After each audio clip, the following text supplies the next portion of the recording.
The boardroom stank of burnt metal and shattered dreams. A $2 million hypercar sat dead on stage, smoke pouring from its engine while 300 witnesses watched a CEO's career implode. "Fix this in 10 minutes and I'll marry you," she'd laughed, pointing at the janitor. Nobody was laughing now. The mechanic had done the impossible, and he wasn't finished. Follow my story to the end and comment the city you're watching from so I can see how far my story has reached. The fluorescent lights in the maintenance bay flickered like dying stars, casting harsh shadows across oil-stained concrete. Marcus Chen wiped his hands on a rag that had seen better days, the kind of methodical motion that came from 20 years of working with engines. At 38, he looked older. Grief had a way of adding years that birthdays couldn't account for. "Daddy, you're going to be late again." Emma stood in the doorway of Apex Automotive's employee break room, her 10-year-old frame dwarfed by the industrial setting. She held his lunch, a sandwich wrapped in recycled aluminum foil, an apple that had seen better days, and a thermos of coffee that would be cold by noon. "I know, sweetheart, just finishing up the tool inventory." Marcus looked at his daughter and saw her mother's eyes staring back. Linda had been gone for 4 years now, taken by a heart condition that no amount of mechanical knowledge could fix. The medical bills had taken everything else, their house, their savings, the small repair shop they'd built together. Now it was just him and Emma, living in a 2-bedroom apartment where the radiator clanged like a ghost, and the rent was always due yesterday. "Mrs. Rodriguez says she can watch me after school, but only until 6, Emma said, shifting her weight from foot to foot. "She has bingo tonight. I'll be there by 5:30, promise." Emma's expression suggested she'd heard that promise before. She walked over and hugged him, careful not to get motor oil on her school uniform, a hand-me-down from the Rodriguez kids that was still too big for her slight frame. "Love you, Daddy." "Love you more, Em." She pulled something from her pocket, a small titanium wrench no bigger than her palm. She'd saved for 3 months collecting cans and doing odd jobs for neighbors to buy it from a specialty tool shop. On the handle, barely visible unless you knew where to look, was an engraving, "Dad's Magic." "For luck," she said. "Today's important." "Right?" The big car show. Marcus took the wrench, feeling its surprising weight. Quality tools had substance to them, and despite its size, this was a quality tool. He slipped it into his breast pocket right over his heart. "Just another day of cleaning up after the real mechanics," he said, trying to keep the bitterness out of his voice. Emma frowned. "You are a real mechanic. The best one. Mom always said so." After Emma left for school, Marcus returned to his duties. Apex Automotive wasn't just any car company. It was the Tesla killer, the Ferrari Challenger, the startup that had burned through $200 million in venture capital to create the Apex Zenith, a hypercar that promised to redefine what electric performance meant. And Marcus was the guy who mopped the floors where the Zenith was built. The demotion from mechanic to janitor hadn't been official. After Linda's death, when he'd missed too many shifts sitting in hospital waiting rooms, then funeral homes, then lawyers' offices, Apex had offered him a choice: take a maintenance position or take nothing at all. With Emma to feed and no other options, he'd swallowed his pride and accepted. "Hey, Chen, you done daydreaming?" Derek Morrison, Apex's lead engineer, stood in the doorway of the maintenance bay. MIT graduate, 30 years old, and possessed of the kind of arrogance that came from never having failed at anything that mattered. His team of 12 engineers, all Ivy League, all young, all certain of their brilliance, treated Marcus like furniture, useful when needed, invisible otherwise. "Just finishing the tool inventory, Mr. Morrison." "Good. We need the main floor spotless for today's reveal. This is our IPO launch. Everything has to be perfect. And Chen?" Derek's smile was all teeth, no warmth. "Try not to touch anything important. We can't afford any complications." Marcus nodded, biting back the response that wanted to escape.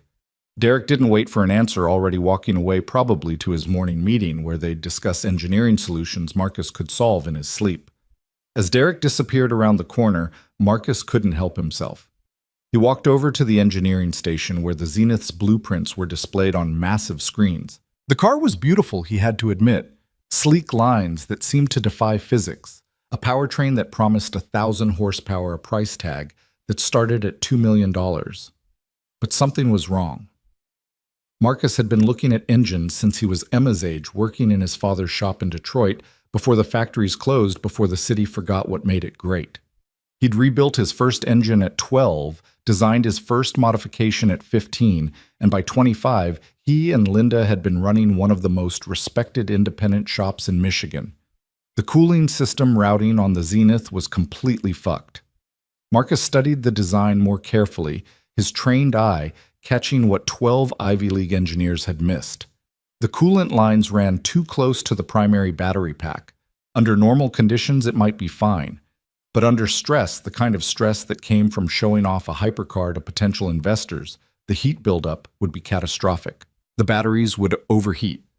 The safety systems would cascade fail, and the $2 million masterpiece would become a $2 million paperweight. Or worse, a $2 million fireball. Admiring your better's work. Marcus turned to find Victoria Sterling standing behind him. At 32, she was Apex's youngest CEO in the automotive industry, a wonder kid who'd graduated Stanford at 19 Harvard Business School at 21 and had graced the cover of Forbes' Fortune and Wired all in the same year. She was brilliant, beautiful, and utterly ruthless. The kind of person who saw other humans as either useful tools or obstacles to be removed. Today she wore a crimson dress that probably cost more than Marcus made in a month. Her blonde hair pulled back in a style that managed to be both professional and somehow predatory. Her smile reminded Marcus of a shark's all-surface charm, hiding rows of teeth. Just checking if there's anything that needs cleaning, Ms. Sterling. Good. Know your place, Chen. Some of us build the future. Others, she looked him up and down, taking in his stained coveralls and calloused hands, others clean up after us. She started to walk away, then paused. Oh, and Chen. My assistant mentioned you have a daughter. Emma, right? Bright girl, according to her teachers. Shame she'll probably end up like her father, all that potential wasted on mediocrity. The rage that flashed through Marcus was volcanic. His fists clenched, knuckles white, but he forced himself to remain still. Victoria had already destroyed 3 employees who dared to challenge her. Marcus couldn't afford to be the 4th. Ms. Sterling, he said, his voice carefully controlled. About the Zenith's cooling system. Victoria's laugh was like breaking glass. The janitor wants to discuss engineering. How precious. Tell me, Chen, where did you get your degree, YouTube University? I ran my own shop for 10 years. I know engines and this one. Stop. Victoria's voice went from mocking to ice cold in an instant. You're embarrassing yourself. Our engineers have doctorates from the best schools in the world. You have a mop. Stay in your lane. The cooling lines are routed wrong. If you run this car hard, it's going to... Security. Victoria didn't raise her voice, but 2 guards appeared as if summoned from thin air. Mr. Chen seems to have forgotten his job description. Please remind him where the cleaning supplies are kept. As the guards escorted him away, Marcus heard Victoria addressing the engineering team that had gathered to watch the spectacle. This is what happens when we're too charitable with our hiring practices. We give someone a chance to feed their family, and they think they're equals. Remember, people, there are those who create and those who clean. Never confuse the two. The laughter that followed Marcus down the hall was cruel and unanimous. That night, Marcus sat at his kitchen table. Emma's homework spread out before them. She was working on a science project about simple machines, and the irony wasn't lost on him. Here he was, a man who understood complex machines better than most, reduced to explaining levers and pulleys, while brilliant idiots prepared to humiliate themselves tomorrow. Daddy, why do you look sad? Marcus forced a smile. Just tired, Em. Long day. Emma put down her pencil and looked at him with those 2 wise eyes. The kids at school say you're just a janitor now, that you used to be important, but now you're not.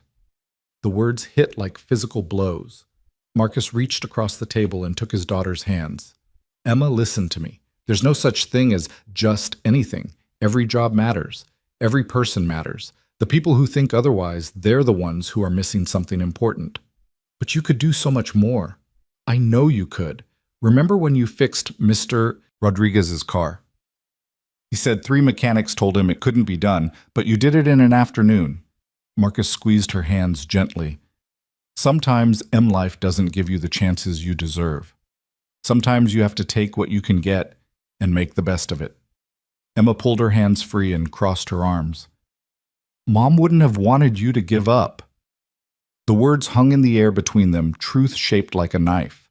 Linda wouldn't have wanted this. She'd have been furious to see him accepting disrespect, swallowing insults, letting people like Victoria Sterling treat him as less than human. But Linda wasn't here. Linda was in a cemetery on the other side of town, and Marcus was alone with a daughter to raise and bills that never stopped coming. I'm not giving up, he said quietly. I'm surviving. For you. Emma's expression softened. She got up and hugged him, and Marcus held her tight, remembering when she was small enough to carry when Linda was still alive, when they'd had a future instead of just a daily struggle to make it through. Will you go to the big car show tomorrow? Emma asked. I have to. It's mandatory for all employees. Maybe something good will happen. Maybe they'll see how smart you are. Marcus thought about the flawed cooling system, about Victoria's mockery, about Derek's dismissal. Tomorrow, Apex would reveal the Zenith to the world, 300 investors, dozens of journalists live-streamed to millions. And when that car inevitably failed, it would be spectacular. Maybe, he said, not wanting to destroy his daughter's optimism. Maybe something will happen. The next morning came too soon, and not soon enough. Marcus arrived at Apex at 6 a.m., 3 hours before the event, to help with final preparations. The main showroom had been transformed into something between a theater and a temple to automotive excess. Black marble floors reflected strategic spotlights, creating an atmosphere of drama and anticipation. Banners hung from the ceiling proclaiming, "The future drives itself," and "Zenith, where impossible becomes inevitable." The irony of that second banner would become apparent soon enough. Marcus was assigned to the backstage area, managing cleaning supplies and staying out of sight. Through a gap in the curtains, he watched as the room filled with Silicon Valley's elite. Venture capitalists worth billions, tech bloggers, whose opinions could make or break companies, automotive journalists, who'd seen everything and remained unimpressed by most of it. They were all here for Victoria's triumph. She commanded the preparation like a general before battle, every detail scrutinized, every angle calculated. The Zenith sat under a custom cover waiting for its moment. Marcus could see it from his position, beautiful and doomed, a $2 million disaster waiting to happen. He tried one more time that morning, approaching Derek with his concerns. Mr. Morrison, please just look at the cooling system routing for 5 minutes. Chen, I'm going to say this once. Derek had replied, not even looking up from his tablet. You're a janitor. I have a PhD from MIT. The 12 engineers on my team have enough degrees to paper your apartment. We've run every simulation, every test, every possible scenario. The Zenith is perfect.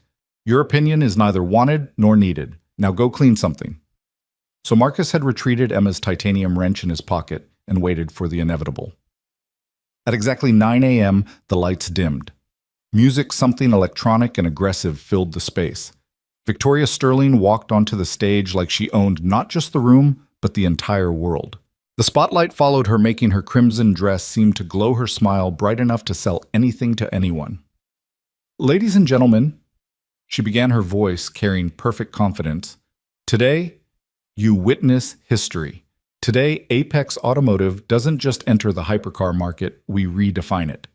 Applause filled the room. Cameras flashed. The live stream viewer count climbed past 1 million. The internal combustion engine is dead. Victoria continued, pacing the stage with practiced precision. Tesla made electric mainstream. We make it magnificent. The Apex Zenith isn't just a car, it's a statement, a declaration that the future belongs to those brave enough to seize it. More applause. Marcus watched from the shadows, noting how the engineering team stood in a self-congratulatory cluster, already counting their stock options. But enough talk, Victoria said, her smile growing wider. Let me show you what $200 million in development and the brightest minds in automotive engineering have created. She pulled a remote from somewhere, probably a pocket hidden in that expensive dress, and pressed a button. The cover lifted from the Zenith with theatrical slowness, revealing the car beneath. Even Marcus, who knew it was doomed, had to admit it was stunning. The body was carbon fiber, so perfectly sculpted it seemed liquid, like someone had frozen a wave of midnight and given it wheels. The doors opened upward like wings, revealing an interior that looked more spaceship than automobile. Every surface, every angle, every detail screamed money and power and technological superiority. The crowd made appropriate noises of appreciation. Phones came out recording every angle. The automotive journalists, usually cynical, leaned forward with genuine interest. 0 to 60 in 1.9 seconds, Victoria announced, circling the car like a predator showing off its kill. Top speed of 284 miles per hour. 1,000 horsepower from our proprietary battery system. And a range of 500 miles because what good is performance if you can't enjoy it? She opened the driver's door and slid inside with practiced grace, making sure the cameras caught her best angle. The interior lit up displays coming alive with graphics that probably cost more to develop than most people's houses. But specifications are just numbers, Victoria said through the car's external speakers. Let me show you what the future sounds like. She pressed the start button. For 30 seconds, everything was perfect. The Zenith purred to life with a sound that was both mechanical and somehow organic, like a great beast waking from slumber. The displays showed optimal readings across every system. Victoria revved the engine gently, and the sound that filled the showroom was automotive pornography power, refined to its essence. Then Marcus heard it. A slight whine from the cooling system, barely audible unless you knew what to listen for. He'd heard that sound 1,000 times in his shop, always right before the engine note changed. The smooth purr became a grinding complaint. Warning lights started flashing on the dashboard first. 1, then 3, then what looked like all of them. Victoria's perfect smile faltered. She pressed the accelerator trying to power through whatever was happening, but that only made it worse. The whine became a shriek. Then came the smoke. Black, acrid smoke poured from the front of the car where the battery pack was housed. The smell of burning electronics and melting plastic filled the showroom. The Zenith's computers, overwhelmed by cascading system failures, did the only thing they could do: they shut down everything. The $2 million hypercar died on stage in front of 300 witnesses and over 2 million live stream viewers. The silence that followed was absolute. Victoria sat in the dead car, her face cycling through emotions: shock, rage, humiliation, desperation. Camera flashes exploded around her, but now they were documenting failure, not triumph. Derek and his engineering team rushed onto the stage, tablets and diagnostic equipment in hand. They swarmed the Zenith like ants on a corpse, checking connections, running diagnostics, trying everything their expensive educations had taught them. Nothing worked. "It must be sabotage," Derek announced desperately. "Someone hacked our systems." "Could be a supply chain attack," another engineer suggested. "Compromised components from overseas." They were grasping at complex explanations for a simple problem, their education having taught them to overthink rather than observe. Marcus watched from his position, Emma's wrench heavy in his pocket, and felt a grim satisfaction. He'd tried to warn them. They'd chosen not to listen. Victoria finally emerged from the car, her perfect composure cracking like ice in spring. The investors were already on their phones, probably calling their lawyers. The journalists were typing furiously, their headlines writing themselves. The live stream chat had become a waterfall of mockery and memes. That's when Victoria's eyes found Marcus. He was standing in the backstage area, visible through the gap in the curtains. Their eyes met, and in that moment, Victoria Sterling made a decision that would define both their futures. Instead of accepting responsibility, instead of acknowledging failure, she would deflect by creating a spectacle. "You know what?" she said, her voice carrying through her wireless microphone, still active from the presentation. "This is supposed to be the most advanced car ever built. My engineers all have degrees from the best schools in the world." She pointed directly at Marcus. "If that maintenance worker over there, the one who cleans our toilets and empties our trash, if he can fix what our experts can't, I'll marry him on the spot." The laughter that erupted was cruel and immediate. The tension of the failed reveal broke as everyone turned to look at the janitor in dirty coveralls. Phones swiveled to record this new entertainment. "Seriously," Victoria continued, feeding off the crowd's energy.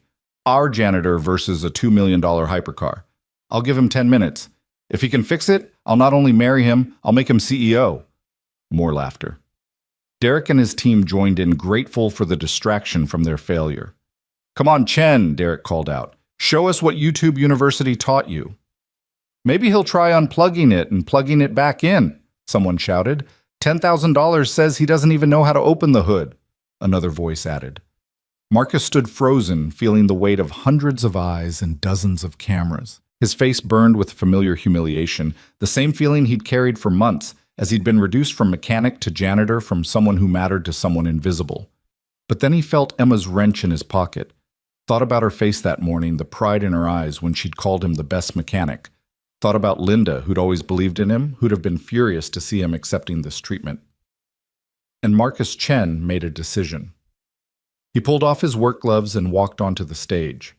The laughter grew louder as he approached the smoking zenith. Someone started a slow clap that others joined mockingly. Victoria sat on the car's hood, her crimson dress spread artfully, playing to the cameras that were eating up this David versus Goliath moment, if David had been a janitor and Goliath a machine. Clock starts now, Victoria announced, pulling out her phone with theatrical flair. 10 minutes for our minimum wage hero to save my maximum price disaster. Marcus ignored her. Ignored the laughter, the cameras, the running commentary from the crowd. He popped the hood and immediately saw what he'd known he would see. The cooling lines had failed exactly where he'd predicted, causing thermal runaway in the battery pack. The cascade failure had triggered every safety system, shutting down the car's computers in a desperate attempt to prevent fire or explosion. He pulled out his personal toolkit. Nothing fancy, just the basics he'd carried for 20 years. The same tools that had built his reputation in Detroit, that had kept Linda's faith in him, that had fixed countless unfixable problems. His hands moved with the confidence of experience. First, he had to isolate the damaged cooling section to prevent further thermal damage. The engineers had made it complicated, but Marcus had always believed the best solutions were simple ones. "Look at him go," Derek said loud enough for everyone to hear. "Maybe we should check if he's got a degree from Jiffy Lube." More laughter, but Marcus noticed it was becoming less certain. His movements were too confident, too precise. This wasn't guesswork, this was expertise. He located the primary cooling line failure and quickly rerouted the system, bypassing the damaged section. It was a temporary fix, but it would work. Next, he had to reset the battery management system, which had gone into full protective shutdown. The engineers had installed so many safety protocols that they'd actually made the system less safe, a common problem with overthinking. 5 minutes. Victoria announced. Though Marcus could see on her phone it had only been 3. He didn't correct her. He was focused on the problem, hands moving with the muscle memory of thousands of hours spent under hoods. Disconnect the battery pack's thermal sensors, reset the management system. Reconnect with the backup cooling route engaged. Simple steps that the 12 PhD engineers had been too educated to see. The crowd had grown quieter. The mockery was fading, replaced by genuine interest. Was the janitor actually fixing it? Marcus made the final connections and closed the hood. He wiped his hands on his coveralls, a gesture so familiar he didn't even think about it, and looked at Victoria. "Try it now." She slid back into the driver's seat. Her confidence evaporated. She pressed the start button. The Zenith roared to life. Not just started, roared. The engine sound was perfect, powerful, everything it had promised to be. The dashboard showed all green lights. The cooling system hummed efficiently. The $2 million hypercar was fully operational. The showroom went completely silent. Marcus had done it. In less than 5 minutes, with basic tools and simple knowledge, he'd fixed what 12 engineers with their prestigious degrees couldn't even diagnose. But Marcus wasn't finished. He pulled out his phone where he'd photographed the blueprints days ago when he'd first noticed the problem. He held it up so the cameras could see. "The cooling system was designed wrong," he said, his voice carrying in the silence. "The lines run too close to the battery pack. Any engineer with practical experience would have caught it." He swiped to another image emails he'd screenshot after being dismissed. "I tried to warn them 3 days ago. I was told to know my place." The murmur that ran through the crowd was electric. This wasn't just a mechanical failure. This was a safety scandal, a management failure, a complete breakdown of corporate responsibility. "Those are confidential documents," Victoria shrieked, jumping out of the car. "You stole company property." "I documented safety concerns that were ignored," Marcus replied calmly. "When a company puts ego over safety, someone needs to speak up." That's when Richard Blackstone stood up. Blackstone was Apex's largest investor, a billionaire who'd made his fortune by knowing when to hold and when to fold. He commanded the room's attention without saying a word, his presence alone enough to silence the chaos. "Ms. Sterling," his voice was calm but carried lethal authority. "You just demonstrated catastrophic judgment in front of our entire investor base. You ignored safety warnings from an employee regardless of his position and nearly caused a disaster that could have killed someone." "Richard, I can explain. Furthermore," Blackstone continued as if she hadn't spoken, "you attempted to humiliate an employee to deflect from your own failure. That's not leadership, Ms. Sterling. That's cowardice." He turned to address the other board members who were seated in the VIP section. "I'm calling for an immediate vote of no confidence in Victoria Sterling's leadership." The vote was swift and unanimous.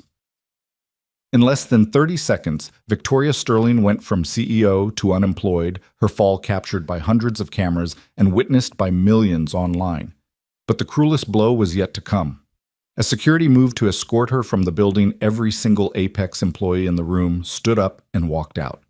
The engineers who'd laughed at Marcus, the executives who'd supported Victoria, the staff who'd stood by while she'd humiliated him, they all abandoned her. She stood alone on the stage next to the car that had destroyed her, facing the cameras that would make her humiliation eternal. Marcus didn't stay to watch.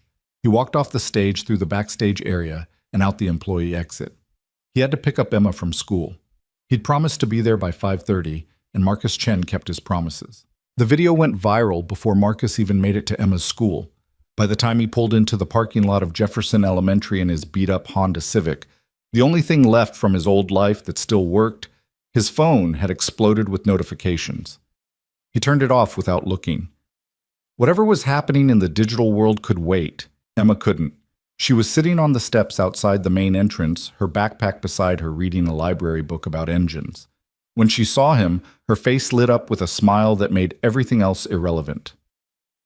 "Daddy, Mrs. Rodriguez said something big happened at your work. She saw it on her phone but wouldn't tell me what." Marcus hugged his daughter tight, feeling the weight of the day settling into his bones. "Just some trouble with the car they were showing. Nothing important."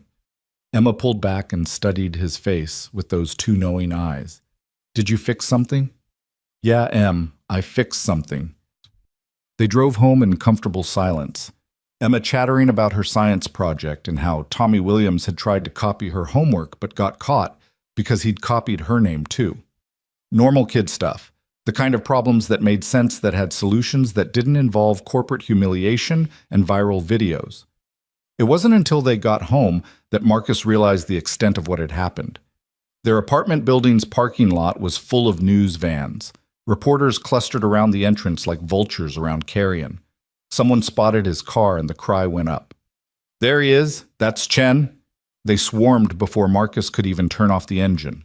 Cameras pressed against windows, voices shouting questions, microphones thrust forward like weapons. "Chen, how does it feel to have exposed Apex's safety failures? Did you know the video has 5 million views already? Victoria Sterling hasn't responded to requests for comment. Do you think she should face criminal charges? Is it true you've been offered $1 million for your story?"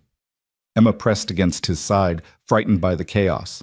Marcus wrapped his arm around her and pushed through the crowd, not answering, not engaging, just protecting his daughter from the madness he'd inadvertently created. Mrs. Rodriguez was waiting by their apartment door, her phone in her hand, her expression somewhere between awe and concern. "Marcus, dear God, what did you do? The whole internet is talking about you." "I just fixed a car, Mrs. Rodriguez." She showed him her phone screen. The video was everywhere. TikTok, Twitter, Instagram, YouTube.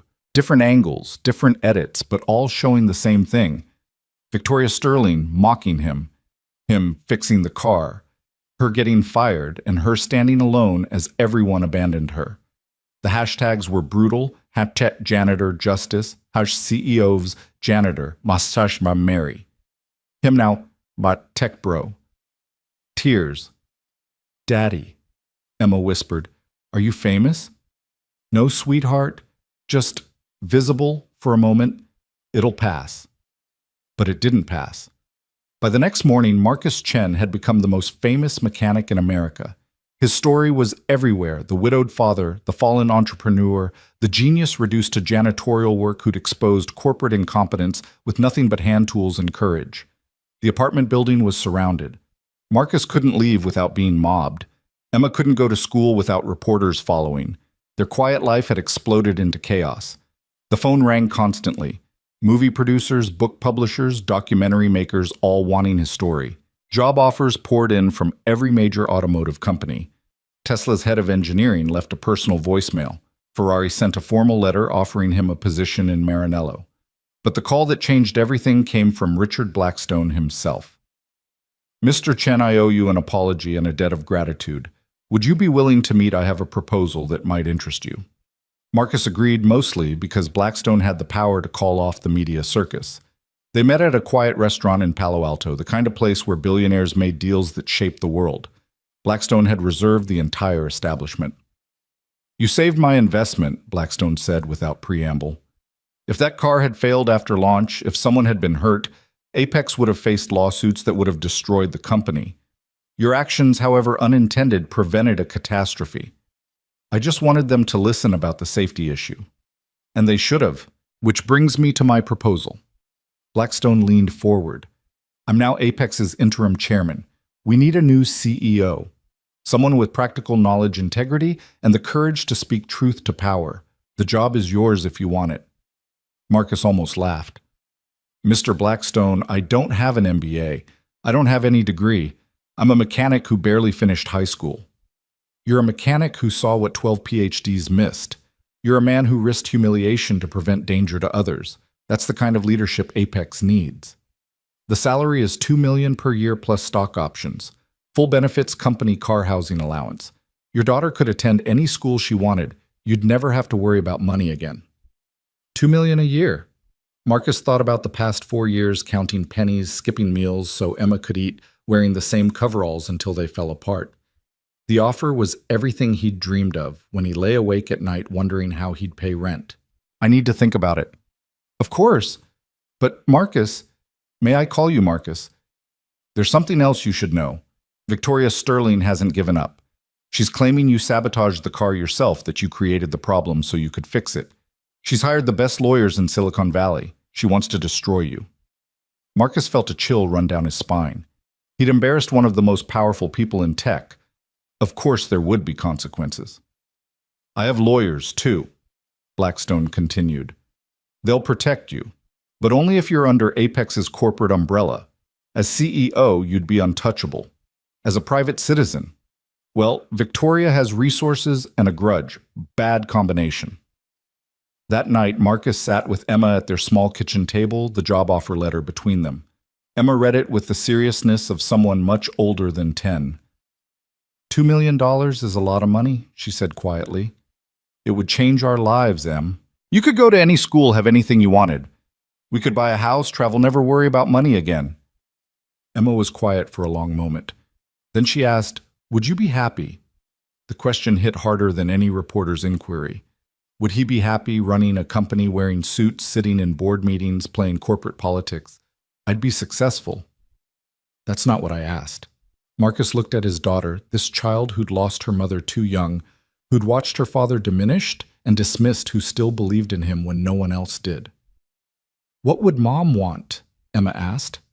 And there it was. The question that cut through everything. Linda would want him to be true to himself. She'd want him to use his skills, yes, but not to become something he wasn't. "I think," Marcus said slowly, "Mom would want me to find another way." The next morning, he called Blackstone with a counter-proposal. "I don't want to be CEO, but I'll accept a position as Chief Safety Officer with real authority to stop production if there are concerns. I want to create a board of practical engineers, people who work with their hands, not just computers. And I want a fund established for workers' kids to get technical education." Blackstone was quiet for a moment.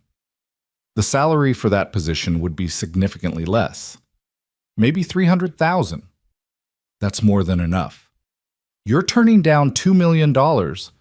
I'm choosing to stay who I am." The news of Marcus's decision created almost as much buzz as the original video. The mechanic who'd humiliated a CEO was turning down the CEO job himself.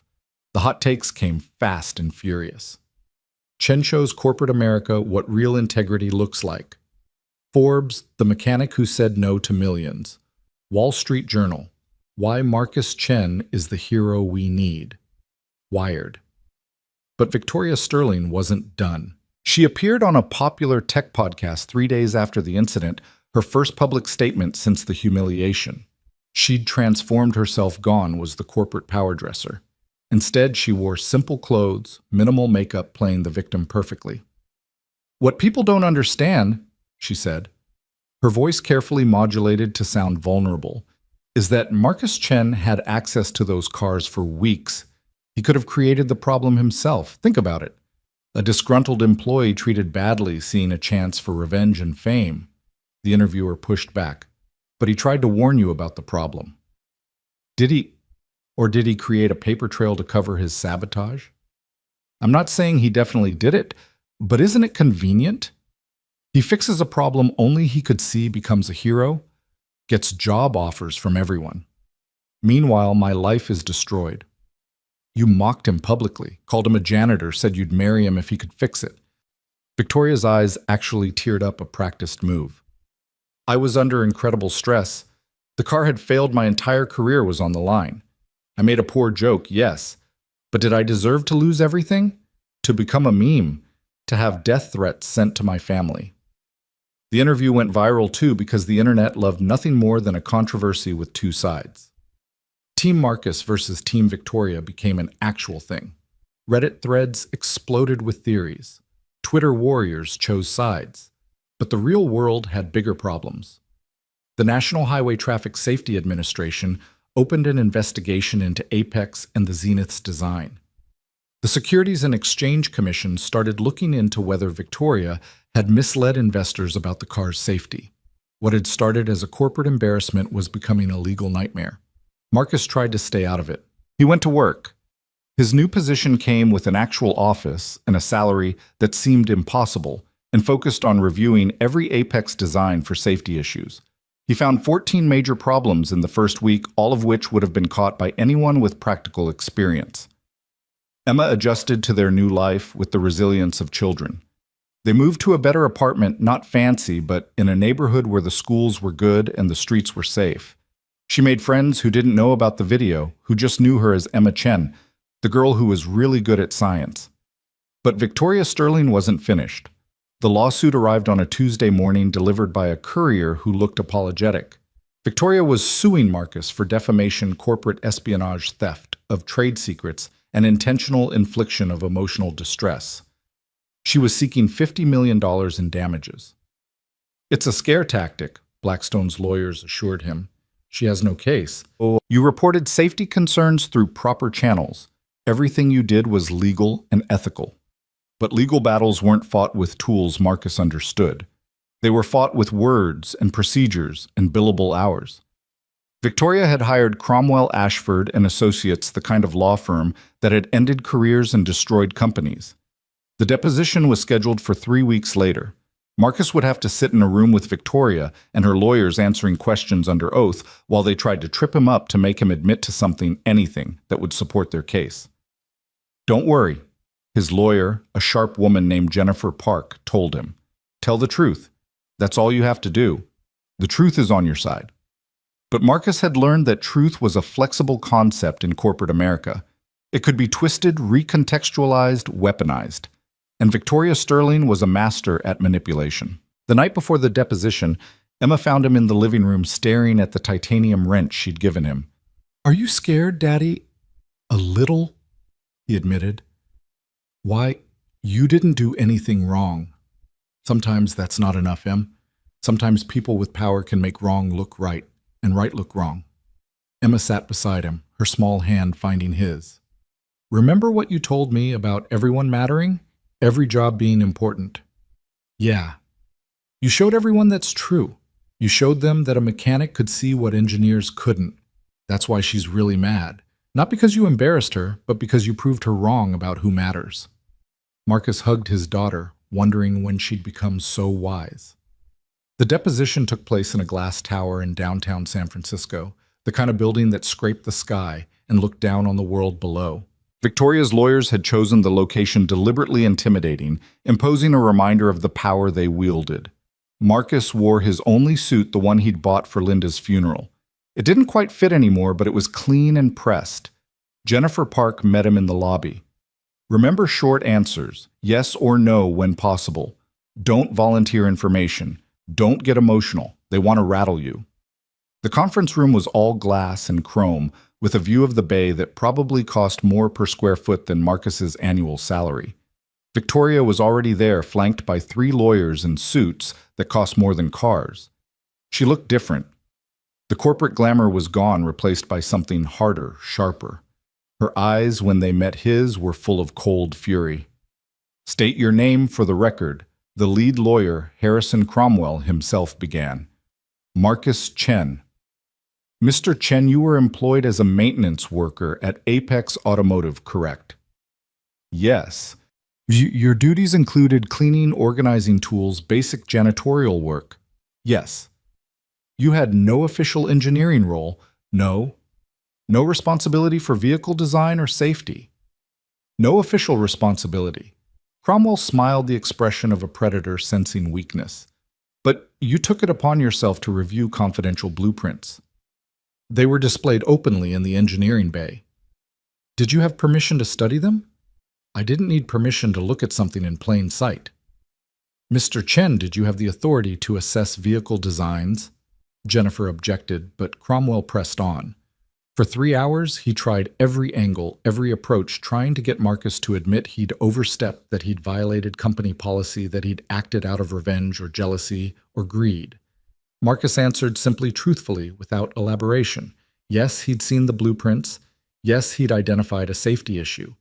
Yes, he'd tried to report it. No, he hadn't sabotaged anything. No, he hadn't planned the confrontation. Then Victoria's lawyer played the video. Seeing it again in that sterile corporate room was surreal. There was Victoria proud and mocking. There was Marcus walking onto the stage. The fix, the revelation, the humiliation. "Mr. Chen," Cromwell said when it ended, "you seem very calm in this video for someone who was supposedly surprised." "I wasn't surprised the car failed. I knew it would." "So you were prepared?" "I was prepared to be proven right about the safety issue." "And you just happened to have the right tools." "I always carry basic tools." "How convenient," Jennifer objected again. The questioning continued, circling, probing, looking for weakness. But Marcus had spent years diagnosing problems, and he recognized what was happening. They had nothing. This was all theater designed to intimidate him into settling or backing down. Then Victoria herself spoke for the first time. "May I ask a question?" She addressed her lawyer, but her eyes never left Marcus. "Ms. Sterling, that's not typical protocol." "Just one question." Cromwell nodded. Victoria leaned forward. "Why did you really do it?" "Marcus, was it because I didn't recognize your genius? Because I treated you like what you were, a janitor? Or was it because your wife died and left you bitter at the world?" The room went silent. Even Victoria's lawyers looked uncomfortable. Jennifer Park started to object, but Marcus held up his hand. "My wife's death taught me something," he said quietly. "Life's too short to stay quiet when something's wrong. Too short to let bullies win. Too short to pretend that titles and degrees matter more than knowledge and integrity. You want to know why I did it? Because you were going to get someone killed with your arrogance, and I couldn't let that happen. Not for revenge, not for fame, because it was the right thing to do." Victoria's composure cracked. "You destroyed my life." "No. You destroyed your life when you chose to mock someone trying to help. When you chose your ego over safety. When you chose to humiliate rather than listen. I just held up a mirror." "I'll ruin you," Victoria said, her voice low and venomous. "I'll spend every cent I have left making sure you never work again." "Miss Sterling," Cromwell warned, but the damage was done. The court reporter had captured every word. The threat was on record. Jennifer Park smiled. "I think we're done here." As they left the building, Jennifer was practically glowing. "She just handed us a countersuit for harassment and intimidation. That threat on record in front of witnesses. Her lawyers are probably having heart attacks right now. But Marcus wasn't thinking about lawsuits. He was thinking about Victoria's face, the raw hatred there. This wasn't over. She'd lost everything: her job, her reputation, her future, and she blamed him. People like Victoria Sterling didn't just accept defeat, they found ways to strike back. A week later, Marcus discovered what that meant. Emma came home from school crying. Someone had posted flyers around the school with Marcus's picture and the words, "This man destroyed a woman's career for trying to make a joke. Is your parent next?" The flyers included Victoria's version of events, painting Marcus as a vindictive employee who'd planned the whole thing, who'd deliberately humiliated a young female CEO for daring to succeed in a male-dominated industry. Some parents bought it. Emma was uninvited from birthday parties. Playdates were canceled. The Whisper campaign had begun. "Why are they being mean?" Emma asked through tears. "You didn't do anything wrong." Marcus held his daughter fury building in his chest. Going after him was one thing. Going after Emma was another. He called Jennifer Park. "She's targeting my daughter. This has to stop. We can get a restraining order, but proving she's behind the flyers will be difficult. They were posted anonymously." "I don't care about proof. I care about protecting Emma." That night, Marcus made a decision. He called Richard Blackstone. "I need your help. Not as Apex's chairman, but as someone with influence. Victoria's targeting my daughter. It needs to stop." Blackstone was quiet for a moment. "I'll make some calls.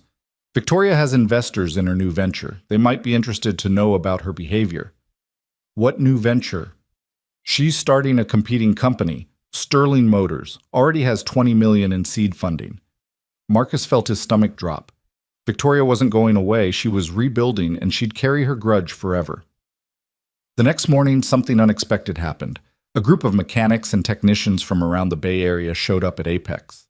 They wanted to meet Marcus, to shake his hand, to thank him for standing up for workers who actually knew how things worked. "You showed them," an old mechanic named Earl said, gripping Marcus's hand with calloused fingers.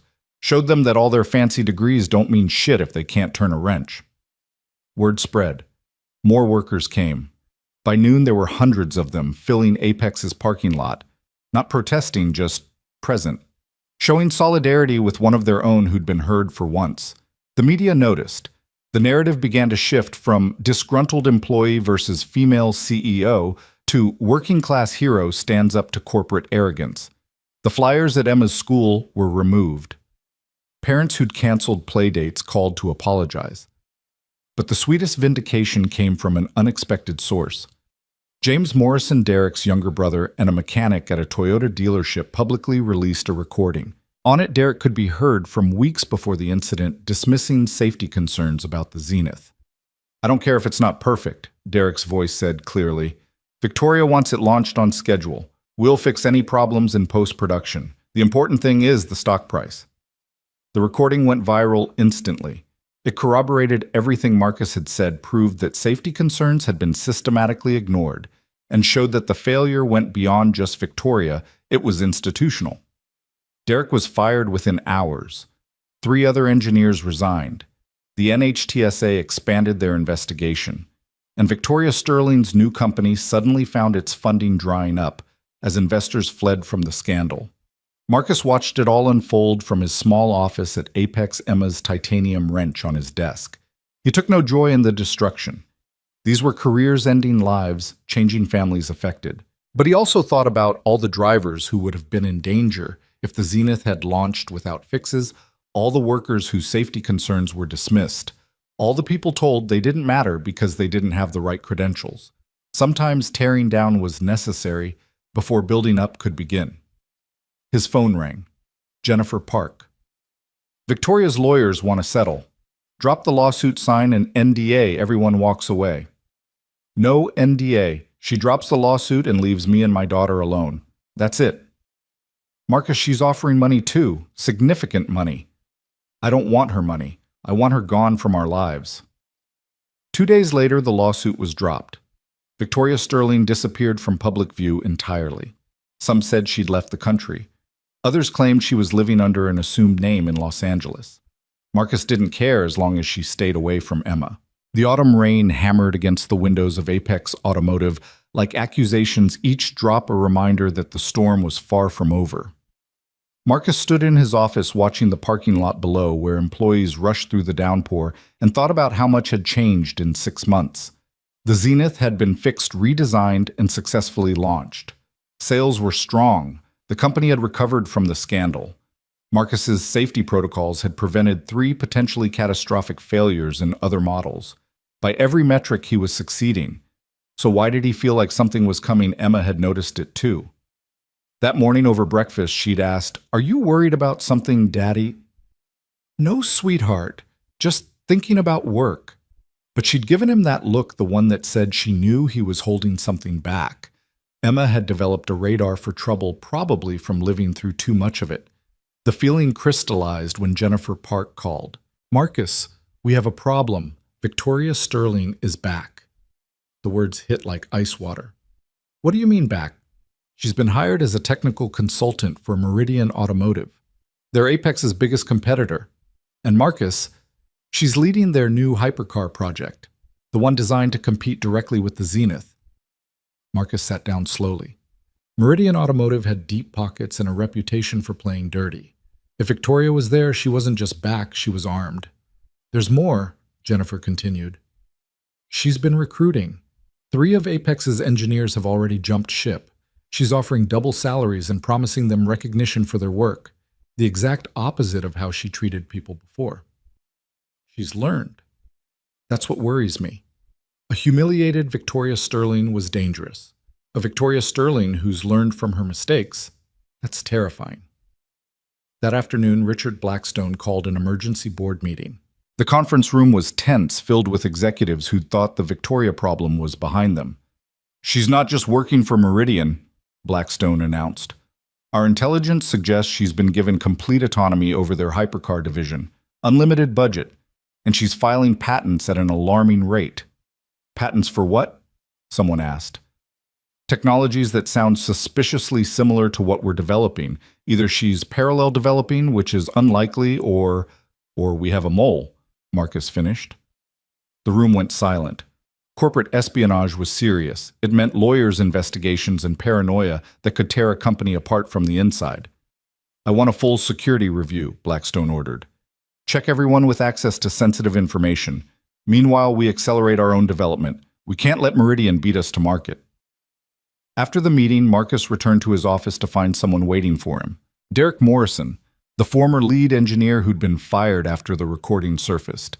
He looked terrible, unshaven, hollow-eyed, wearing a wrinkled suit that had seen better days. "We need to talk," Derek said. "Security is one button away, Derek." "I'm not here to cause trouble. I'm here to warn you. Victoria approached me last month, offered me a job at Meridian." Marcus studied him carefully. "And I turned her down, but she said something you need to know. She said the Zenith failure wasn't the end of her plan, it was the beginning. That getting fired was actually better than staying CEO because now she could do what she really wanted without board oversight." "What does she really want?" Derek laughed bitterly.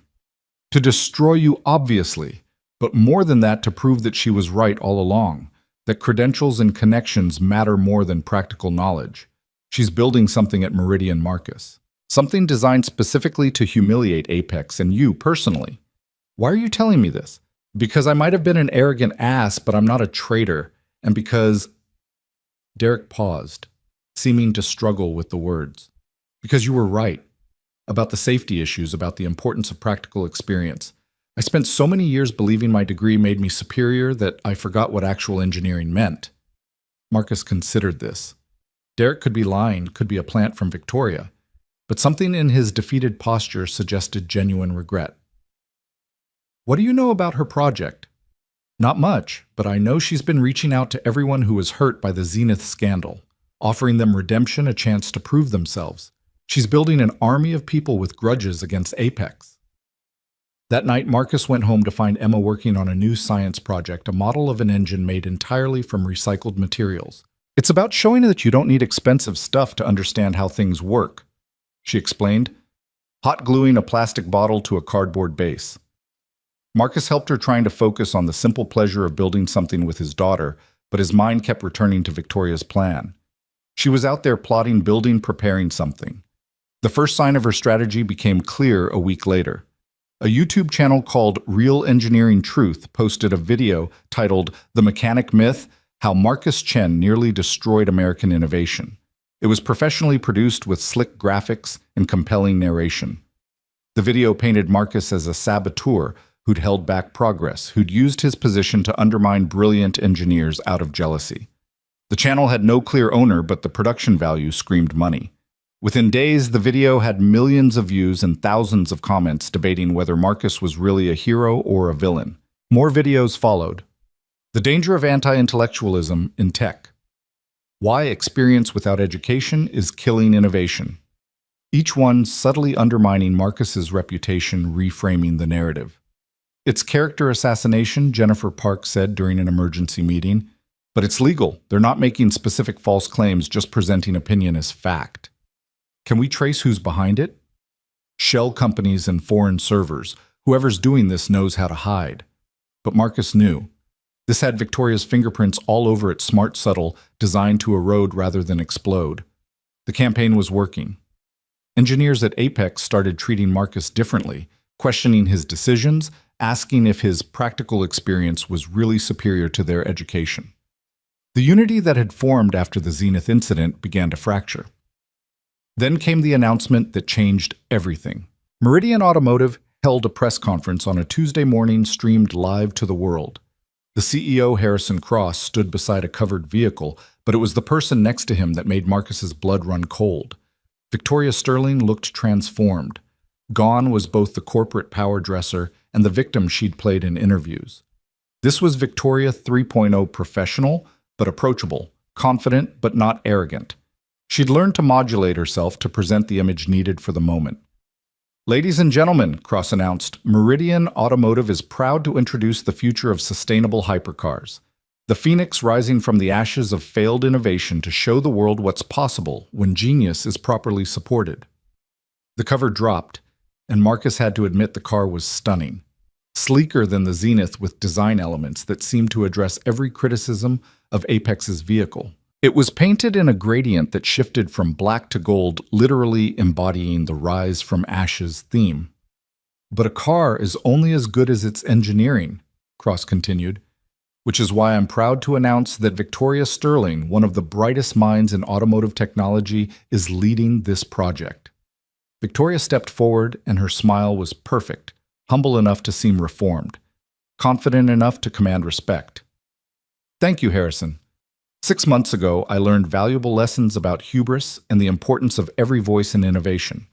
The Phoenix represents not just technological advancement, but a philosophy of inclusive engineering. We've built this car with input from everyone from PhDs to mechanics, from designers to assembly line workers. Marcus watched feeling sick. She was co-opting his message, taking the very principles he'd fought for and claiming them as her own. To prove the Phoenix's superiority, Victoria continued, we're issuing a challenge. In 30 days at the Laguna Seca Raceway, the Phoenix will race any competitor's vehicle, not just for speed, but for endurance, efficiency, and reliability. A true test of engineering excellence. The camera zoomed in on her face, and for just a moment her eyes seemed to look directly through the screen at Marcus. We especially invite Apex Automotive and their Zenith to compete. After all, Mr. Chen's modifications made it functional. Let's see if functional can beat exceptional. It was a trap and everyone knew it, but it was a trap Apex couldn't avoid. Refusing would look like cowardice. Accepting meant playing Victoria's game. Richard Blackstone called within minutes of the conference ending. We have to race, he said simply.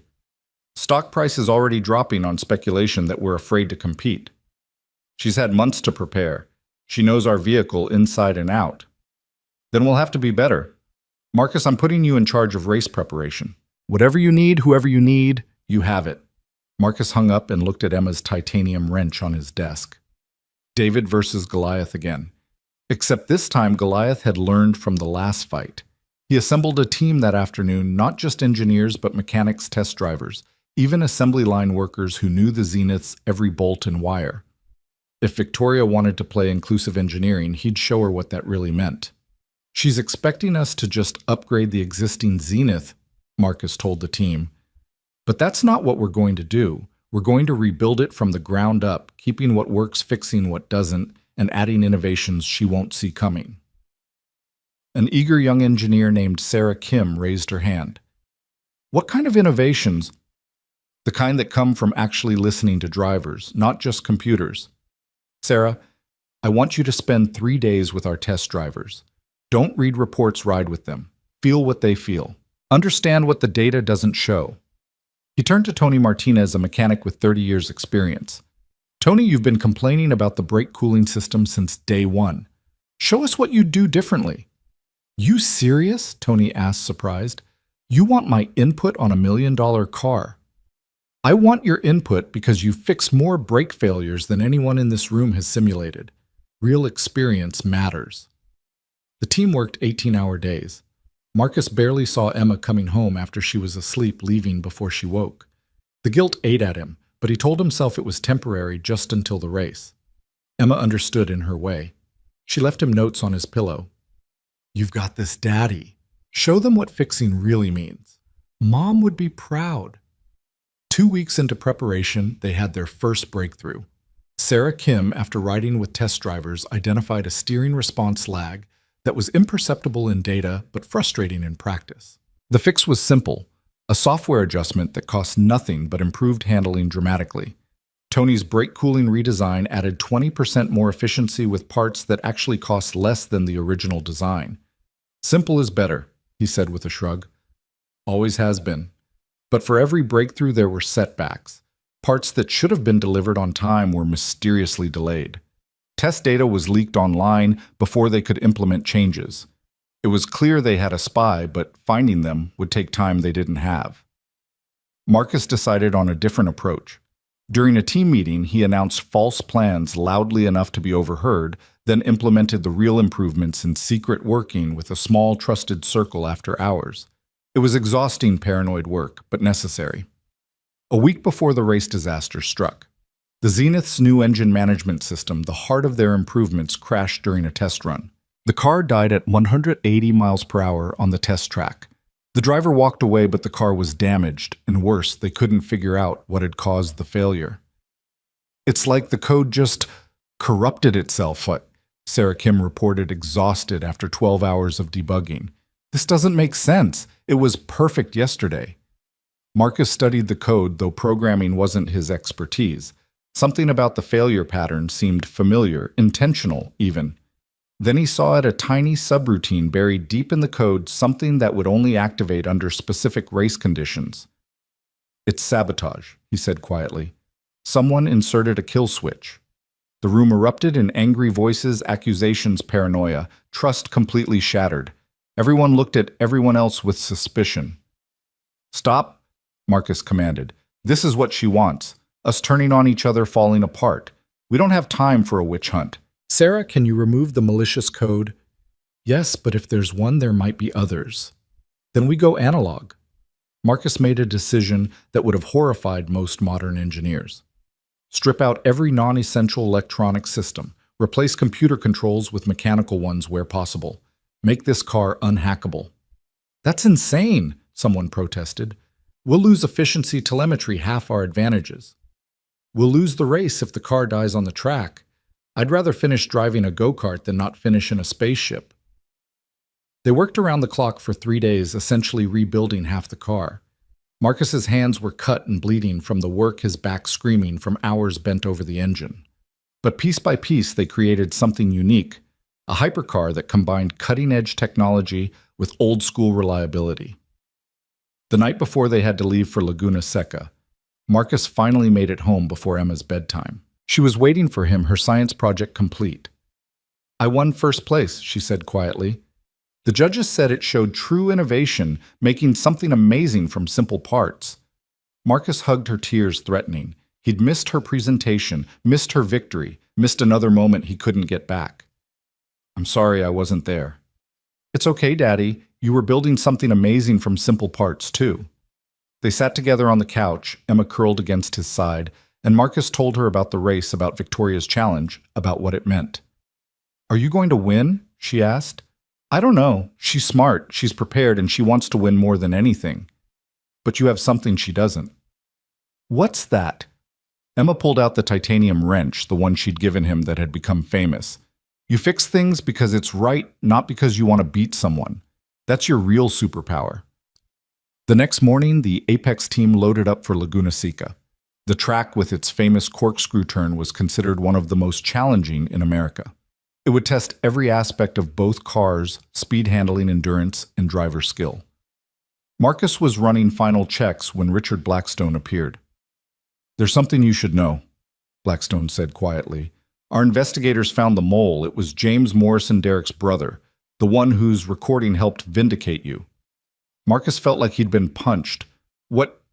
Victoria got to him months ago, promised to restore his brother's reputation if he helped her. He's been feeding her information from the beginning. The betrayal stung more than Marcus expected. James had seemed like an ally, someone else from the working class standing up to corporate arrogance. But everyone had a price, apparently. "Have him arrested." "No, let him go. We've already won by discovering him. Besides," Marcus looked at their rebuilt Zenith. "She's been preparing for the wrong car. Let her be surprised." The Laguna Seca paddock was a circus. Media from around the world, influencers live streaming tech billionaires placing informal bets. The narrative was irresistible. The rematch between Marcus Chen and Victoria Sterling played out through million-dollar machines. Victoria arrived like a queen returning from exile. Her team wore matching black and gold uniforms, moving with military precision. The Phoenix was even more impressive in person, seeming to absorb light and reflect it back as heat. She found Marcus during the driver's meeting, approaching with that new measured confidence. "Marcus, good to see you again." "Victoria, I want you to know," she said loud enough for nearby reporters to hear, "that whatever happened before this is just about proving which team built the better car. No hard feelings." It was a performance, and they both knew it. But Marcus played along, shaking her offered hand while cameras clicked around them. "May the best car win," he said. Victoria's smile was sharp. "Oh, it will." The race format was complex, not just a simple speed contest, but a series of challenges. Speed laps, of course, but also endurance runs, efficiency tests, obstacle avoidance, and even a maintenance challenge where teams had to perform repairs and modifications under time pressure. "It's designed to find the complete car," the race director explained. "Speed means nothing if you can't last. Efficiency means nothing if you can't perform." Marcus noticed Victoria's slight smile at the maintenance challenge. She'd added that specifically for him, thinking it would be their advantage. She didn't know about Tony and the team of mechanics he'd assembled, people who could strip and rebuild an engine blindfolded. The first event was pure speed, 5 flying laps, fastest average time wins. The Phoenix went first, and it was spectacular. Victoria's driver, a former F1 racer named Alessandro Voss, pushed the car to its limits. The sound it made was unlike anything, not the roar of combustion or the whine of standard electric, but something altogether new, a harmony of power that seemed almost organic. Lap times appeared on the board: 1:23.7, 1:23.5, 1:23.6, 1:23.4, 1:23.5. Average 1:23.54. The crowd erupted. Those were professional race car times from a street-legal hypercar. Marcus turned to their driver, Amy Nakamura, a relatively unknown racer who'd been chosen not for her fame, but for her ability to feel a car's limits without computer assistance. "Their car is faster," Amy said simply, "but it's nervous. Did you see the corrections Voss was making in turn 6? The car wants to go faster than it can handle." "Can we beat their time?" "Not in pure speed, but I don't think pure speed is what wins this race." Amy was right. The Zenith's times were good, but not quite as good. 1:24.2 average. They lost the first event, and Victoria's smile was visible from across the paddock. The second event was endurance, 50 laps at racing pace points deducted for every pit stop needed. This was where the Phoenix's advanced technology should dominate. For the first 20 laps, it did. The Phoenix maintained incredible pace while the Zenith seemed to labor. But then Marcus noticed something: the Phoenix's lap times were gradually increasing. Not much, maybe 1/10 of a second per lap, but consistently. "Thermal management," Tony observed, watching the telemetry. "All that advanced tech generates heat. They're having to dial back to prevent overheating." Meanwhile, the Zenith's simplified systems ran cool and consistent. Amy maintained the same pace lap after lap, the mechanical reliability Marcus had insisted on paying dividends. By lap 35, the Phoenix needed a pit stop, not for failure, but for cooling system adjustment. It only took 2 minutes, but in racing, 2 minutes was an eternity. The Zenith completed all 50 laps without stopping. Event 2 went to apex. The competition continued through the day. Efficiency testing showed the Phoenix's superiority in energy management. Victoria's team had developed a revolutionary regeneration system that captured energy from sources no one had thought to tap. But the obstacle avoidance course revealed the Phoenix's weakness. All that technology made it dependent on sensors that could be confused by unexpected variables. The Zenith, with Amy's human instincts, augmented by simple, robust systems, navigated flawlessly. By the time they reached the maintenance challenge, the teams were tied. This final event would determine the winner. The challenge was diabolical. Each team had to replace a major component, a drive unit, in under 30 minutes while the car was running. It tested not just speed, but the ability to work under pressure with active systems. Victoria's team was polished professional, moving with the precision of a Formula One pit crew. But Marcus noticed they were following a strict procedure, checking tablets for each step, confirming with computers before proceeding. "Old school," Marcus told his team. "Trust your hands, not the screens." Tony led the charge with Marcus and 3 other mechanics working in perfect synchronization. No tablets, no confirmations, just decades of combined experience moving in harmony. They could feel when bolts were properly torqued, hear when connections were secure, know from touch when everything was right. 23 minutes for Apex, 27 for Meridian. The crowd was stunned. The mechanics, the low-tech team, had beaten the engineers at their own game. The victory at Laguna Seca should have been the end of it. Marcus's team had won 3 events to 2, proving that practical experience combined with smart engineering could beat pure technological superiority. The automotive press called it David's revenge, and Apex's stock price soared while Meridian stumbled. But Victoria Sterling didn't accept defeat. She never had. The call came at 2 a.m. 3 days after the race. Marcus was finally sleeping well for the first time in months when his phone rang. The number was blocked, but somehow he knew who it would be. "Congratulations." Victoria's voice was calm, almost pleasant. "You won fair and square." Marcus sat up, instantly alert. "What do you want, Victoria?" "To offer you a job, actually. Meridian needs someone with your skills. $5 million a year, full autonomy, and you can bring your whole team. Even your daughter would be set for life." "Not interested." "You haven't heard the alternative." The pleasant tone vanished, replaced by something cold and sharp. "I've been doing research, Marcus. Deep research. About your wife's death.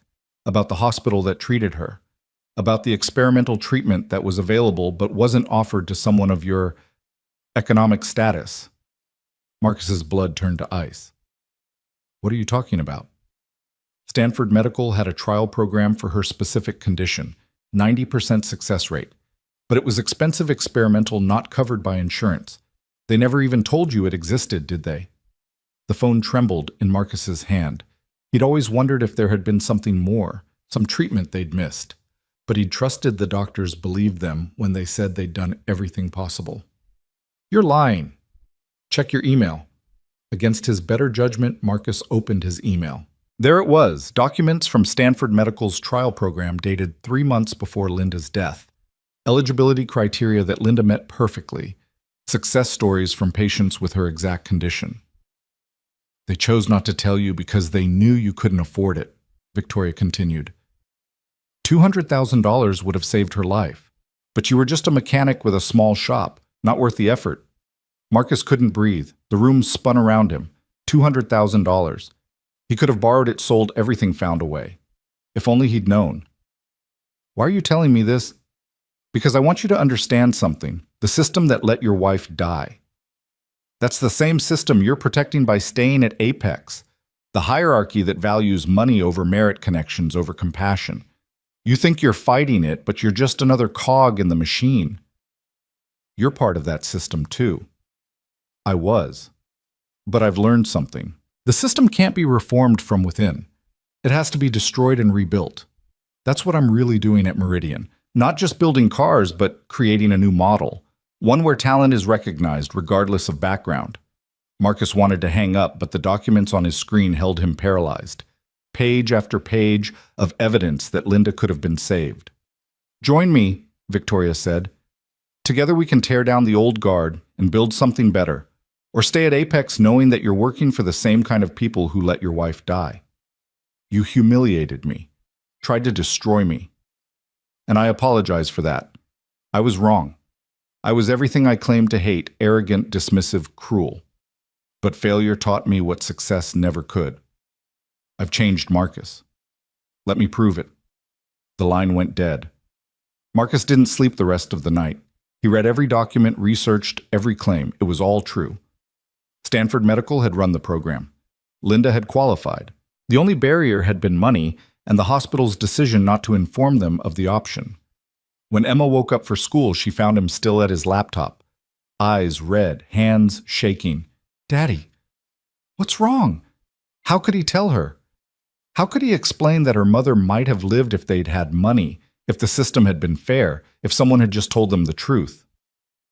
"Just work stuff, sweetheart. Get ready for school." But Emma knew him too well. She wrapped her arms around him from behind her chin on his shoulder. "Whatever it is, we'll fix it together. That's what Mom would say." After Emma left for school, Marcus called in sick to work the first time since starting at Apex. He drove to the cemetery where Linda was buried, needing to be near her, needing to somehow apologize for not knowing, not fighting harder, not being enough. He sat by her headstone for hours, talking to her the way he had in the early days after her death. "I could have saved you," he whispered. "If I'd just known, if I'd just pushed harder, asked more questions, you'd still be here. Emma would have her mother." The guilt was crushing absolute. Every success he'd had since her death felt hollow. He'd fixed a car, exposed some corporate corruption, won a race. But he'd failed at the only thing that really mattered, protecting his family. His phone buzzed. Jennifer Park. "Marcus, where are you?" "Richard Blackstone is looking for you. There's an emergency board meeting." "I'm not coming in today." "Marcus, this is serious. Someone leaked proprietary information to Meridian. They're accusing you." The accusation cut through his grief, replacing it with anger. "What?"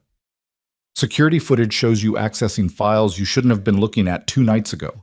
Files that ended up in Meridian's patent applications this morning." Marcus remembered he'd been researching the Phoenix's technology, trying to understand their innovations. But he'd used his own access codes, followed all protocols. "I didn't leak anything." "I believe you, but the board needs answers. If you don't show up, it looks like guilt." Marcus looked at Linda's headstone one more time. "I'll be there in an hour." The boardroom at Apex felt like a tribunal. 12 board members sat in judgment, with Richard Blackstone at the head, looking disappointed rather than angry, which was somehow worse. "Marcus," Blackstone began, "we have evidence that files you accessed were transmitted to Meridian servers within hours. Your access codes, your computer, your digital fingerprint." "Someone cloned my access," Marcus said, "or hacked my computer. This is Victoria's doing." "Victoria Sterling." Board member Harrison Webb laughed. "You're obsessed with that woman. First you humiliate her, now you blame her for everything. Maybe she was right about you. Maybe you did sabotage the Zenith originally." "That's ridiculous." "Is it?" Webb continued. "You had means, motive, and opportunity. You knew the car would fail because you made it fail. Then you played hero to advance your career." Other board members were nodding, doubt creeping across their faces. The narrative was shifting history, being rewritten in real time. "I've given everything to this company," Marcus said quietly. "I've worked 18-hour days, missed time with my daughter bled for Apex's success." "No one's questioning your dedication," Blackstone said carefully, "but we need to investigate. Until we can clear this up, you're suspended. With pay," he added, as if that made it better. Marcus stood slowly, feeling the weight of every gaze in the room. These people who'd praised him, who'd called him a hero, were now looking at him like a criminal. "You want to know what Victoria told me last night?" Marcus asked. "She offered me $5 million to join Meridian. I turned her down. Does that sound like someone who's secretly working for her?" "She called you?" Blackstone's eyes sharpened. "You've been in contact with her." Marcus realized his mistake immediately. Now it looked like he'd been negotiating with the enemy. "She called me. I didn't.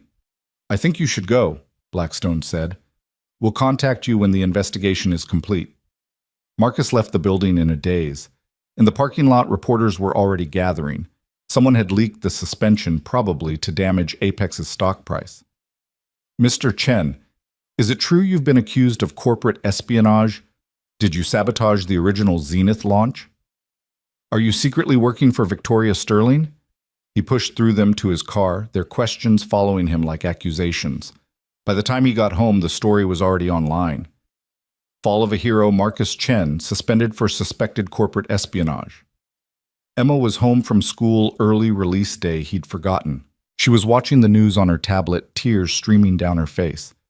They're saying you're a bad person, she said, that you lied about everything. Marcus held his daughter as she cried, feeling his own world crumbling. Everything he'd built, everything he'd achieved was being destroyed. And the worst part was the doubt creeping into his own mind. Had he accessed those files? Had his computer been compromised, or was he losing his grip on reality? The stress finally breaking him. That night, unable to sleep again, Marcus went through everything methodically. The accessed files, the timeline, the technical details. And then he saw a small anomaly in the access logs. The files had been accessed using his codes, but from 2 locations simultaneously. His office computer and another terminal in the building. Someone had cloned his access in real time, using it while he was using it to hide their tracks. He called Jennifer Park immediately. I found something. Someone was accessing files at the same time as me using my credentials. It's technically sophisticated, but it's proof I'm being framed. Send me everything. We'll get forensic analysts on it immediately. But by morning, it was too late. Meridian announced their new car, the Phoenix 2, incorporating technology that was eerily similar to Apex's developments. Close enough to damage Apex's competitive advantage, different enough to avoid patent infringement. And worse, James Morrison went public with a confession. I was Marcus Chen's inside source, he told a packed press conference, Victoria Sterling standing beside him with a concerned expression. He approached me months ago, offered to help restore my brother's reputation if I fed him information. I thought I was helping expose corporate corruption. I didn't realize he was playing both sides. It was all lies, but it was believable lies. The media ran with it, the narrative too juicy to fact-check. The mechanic hero was actually a corporate spy playing a long game no one had seen coming. Marcus's phone rang constantly. Reporters, former colleagues, even people he'd thought were friends, all wanting to know if it was true. He stopped answering. What was the point? Emma stayed home from school after kids started bullying her, calling her father a traitor and a liar. Marcus watched his daughter retreat into herself, the bright, confident girl diminishing with each passing hour. On the 3rd day of his suspension, Derek Morrison appeared at his door. We need to talk, Derek said. Away from any electronics. This goes deeper than you know. They walked to a nearby park, Derek constantly checking over his shoulder. Victoria didn't just plan this, Derek said. She's been planning it for over a year, before the Zenith launch, before you exposed her. She knew the car would fail because she designed it to fail. Marcus stopped walking. What? She wanted to get fired. Being CEO limited her board oversight, public scrutiny, legal obligations. But as a private actor backed by Meridian's resources, she could do anything. The humiliation was staged, Marcus. You didn't expose her, you played into her hands. That's insane. She couldn't have predicted couldn't she? She studied you for months, knew your history, your psychology, your triggers. She knew exactly how you'd react to the safety issue, to her mockery, to everything. You're not her enemy, Marcus, you're her tool. The revelation hit Marcus like a physical blow. Everything, the viral video, the lawsuit, the race, all of it, had been orchestrated. Why are you telling me this? Because she's not done. The Phoenix 2 launches next week. She's going to do something at that launch. Something that destroys Apex permanently and elevates her to legendary status. I don't know what, but I know it involves you. I'm suspended. I can't even get into the building. That's what she's counting on. You being helpless, watching from the sidelines as she wins. Derek handed him a flash drive. Everything I could gather about her real plan. Be careful, she has people everywhere. Trust no one at Apex. After Derek left, Marcus sat in the park watching normal people live normal lives. Joggers passing by, parents pushing strollers, dogs chasing balls. A world that made sense where people weren't playing four-dimensional chess with each other's lives. His phone rang. Richard Blackstone. Marcus, I need you to come in. Not to Apex, to my home. Tonight. Tell no one. Blackstone's house was a monument to success, 15,000 square feet of glass and stone overlooking the bay. But the man who met Marcus at the door looked haggard, aged 10 years and 3 days. I've been investigating, Blackstone said, leading Marcus to a secure room with no windows, no electronics. Not the leak that's a distraction. I've been investigating Victoria Sterling's entire history. What I found, Marcus, we're in trouble. He spread documents across a table, financial records, patent filings, corporate structures. Victoria Sterling doesn't exist, Blackstone said. Oh, the person is real, but the identity is constructed. Her credentials, her background, even her education, all of it is fabricated or bought. That's impossible. Stanford, Harvard. She attended, but under different names. She's been building this identity for a decade, specifically to infiltrate the automotive industry. She's backed by foreign interests who want to destroy American automotive innovation from within. Marcus studied the documents, his mind reeling. Why would she expose herself with the Zenith failure, then? Because that was just phase one.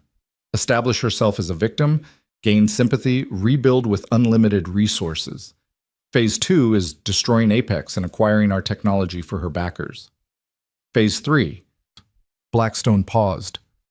Phase 3 is monopolizing the entire electric vehicle market through patent manipulation and corporate warfare. We have to expose this. With what proof? Everything I have is circumstantial, gathered through methods that weren't exactly legal. If we go public now, we look desperate, making wild accusations to distract from your espionage scandal. So what do we do? Blackstone looked older than his 60 years, the weight of failure pressing down on him. I don't know. She's outplayed us at every turn. Maybe it's time to admit defeat. No, Marcus said, thinking of Emma, of Linda, of every worker who'd been dismissed and ignored. She's smart, but she's not perfect. She's arrogant, that's her weakness. She needs to win completely, publicly, dramatically. That's what we use against her. How? Marcus pulled out Derek's flash drive. We give her exactly what she wants, a complete public victory, and then we show the world what's behind it. They spent the next 3 hours going through Derek's information, piecing together Victoria's plan. It was audacious, brilliant, and completely insane. She intended to challenge Apex to another race at the Phoenix 2 launch, but this time with a twist, the cars would be fully autonomous, no drivers, just algorithms. She knows our self-driving system isn't ready, Blackstone said. We'd have to decline looking weak or accept and fail spectacularly. Unless we don't use our system, Marcus said slowly, an idea forming. Unless we use something else entirely. What else? We don't have time to develop. We don't develop. We simplify. Strip the Zenith down to basics, install the minimum autonomous system, just enough to technically qualify. It'll lose, but that's not the point. Then what is the point? Marcus smiled for the first time in days. The point is to be on that track when she reveals whatever her real plan is. To be close enough to expose it. Blackstone was quiet for a moment. You're suspended. You can't officially work on this. Then I'll work on it unofficially. Get me Tony Martinez and Sarah Kim. Tell them nothing except that we need to prepare a car. Keep it completely off the books. This is insane. This is exactly the kind of insane she won't expect from us. As Marcus left Blackstone's house, his phone buzzed with a text from an unknown number. Stop fighting, Marcus. You've already lost. Take the Meridian offer. Think of Emma, V. He deleted the message and called Tony Martinez. Tony, how do you feel about doing something incredibly stupid that might just be brilliant? Is it legal? Mostly. Is it dangerous? So, probably. Tony laughed. I'm in. When do we start? Tonight. And Tony, bring hand tools. We're going analog. The warehouse Tony Martinez secured was perfect, abandoned, off the grid, and large enough to hide a hypercar. Located in Oakland's industrial district, it had once built engines for cargo ships. Now it would rebuild something that might save Apex Automotive or destroy what was left of Marcus's reputation. Sarah Kim arrived at midnight looking nervous but determined. Tony had brought 3 other mechanics he trusted, absolutely men and women who'd been building and fixing cars since before computers ran everything. Before we start, Marcus said, You need to know this is completely unofficial. If we're caught, Apex will deny any knowledge. You'll probably lose your jobs. I'm suspended, so I'm already risking everything. Anyone who wants to leave—" "Cut the speech," Tony interrupted. "We're here. What's the plan?" Marcus pulled a tarp off the car Blackstone had secretly delivered. Not the race-winning Zenith, but its prototype, the one they'd used for testing before the computers and sensors were installed. It was raw, basic, powerful, and completely mechanical. "We're going to make this car do something impossible," Marcus said. "We're going to make it drive itself without any modern autonomous systems." Sarah laughed. "That's not impossible. That's insane. You need LiDAR cameras, machine learning algorithms." Or, Marcus interrupted, "we need to think differently. What if the car doesn't need to be smart? What if it just needs to follow a predetermined path perfectly?" He pulled out blueprints he'd drawn by hand, no digital copies that could be hacked or traced. The Phoenix 2 launch is at Meridian's test track. It's a closed-course known variables. We don't need the car to think we need it to execute a perfect routine, like a player piano performing a song. Tony studied the blueprints, his expression shifting from skepticism to interest. Mechanical programming, like the old automatons. Every turn, every acceleration physically programmed into the system. Exactly. We mapped the course program, the exact movements needed, and let physics do the rest. No computers to hack, no algorithms, to fail, just pure mechanical precision. "It'll never beat Victoria's car, Shum," Sarah pointed out. "It doesn't need to beat it. It just needs to be on the track when she executes whatever her real plan is." They worked through the night, then the next, then the next. Marcus barely saw Emma leaving her with Mrs. Rodriguez and hating himself for it. But something drove him forward, not revenge, not pride, but a growing certainty that Victoria's plan was bigger and more dangerous than anyone realized. The mechanical programming system they developed was brilliantly simple. Every action the car needed to take was encoded onto a series of custom cams and gears, like a massive music box. Turn the key, and the car would execute its routine perfectly, every time, as long as nothing unexpected happened. "One piece of debris on the track, and this whole thing fails," Sarah warned during a test run. "Then we better hope for a clean track." On the fourth night, while Marcus was adjusting the steering mechanism, Derek Morrison arrived. He looked terrified. "She knows," he said without preamble. "Victoria knows what you're doing." Marcus's blood went cold. "How?" "She's had your daughter's school under surveillance. Noticed you weren't picking her up, traced your movements. She knows about this warehouse." Marcus grabbed Derek's shirt. "If anything happens to Emma, she won't hurt her. That's not her style. But Marcus, you need to know what she's really planning at the launch." Derek pulled out a tablet showing technical specifications that made Marcus's stomach drop.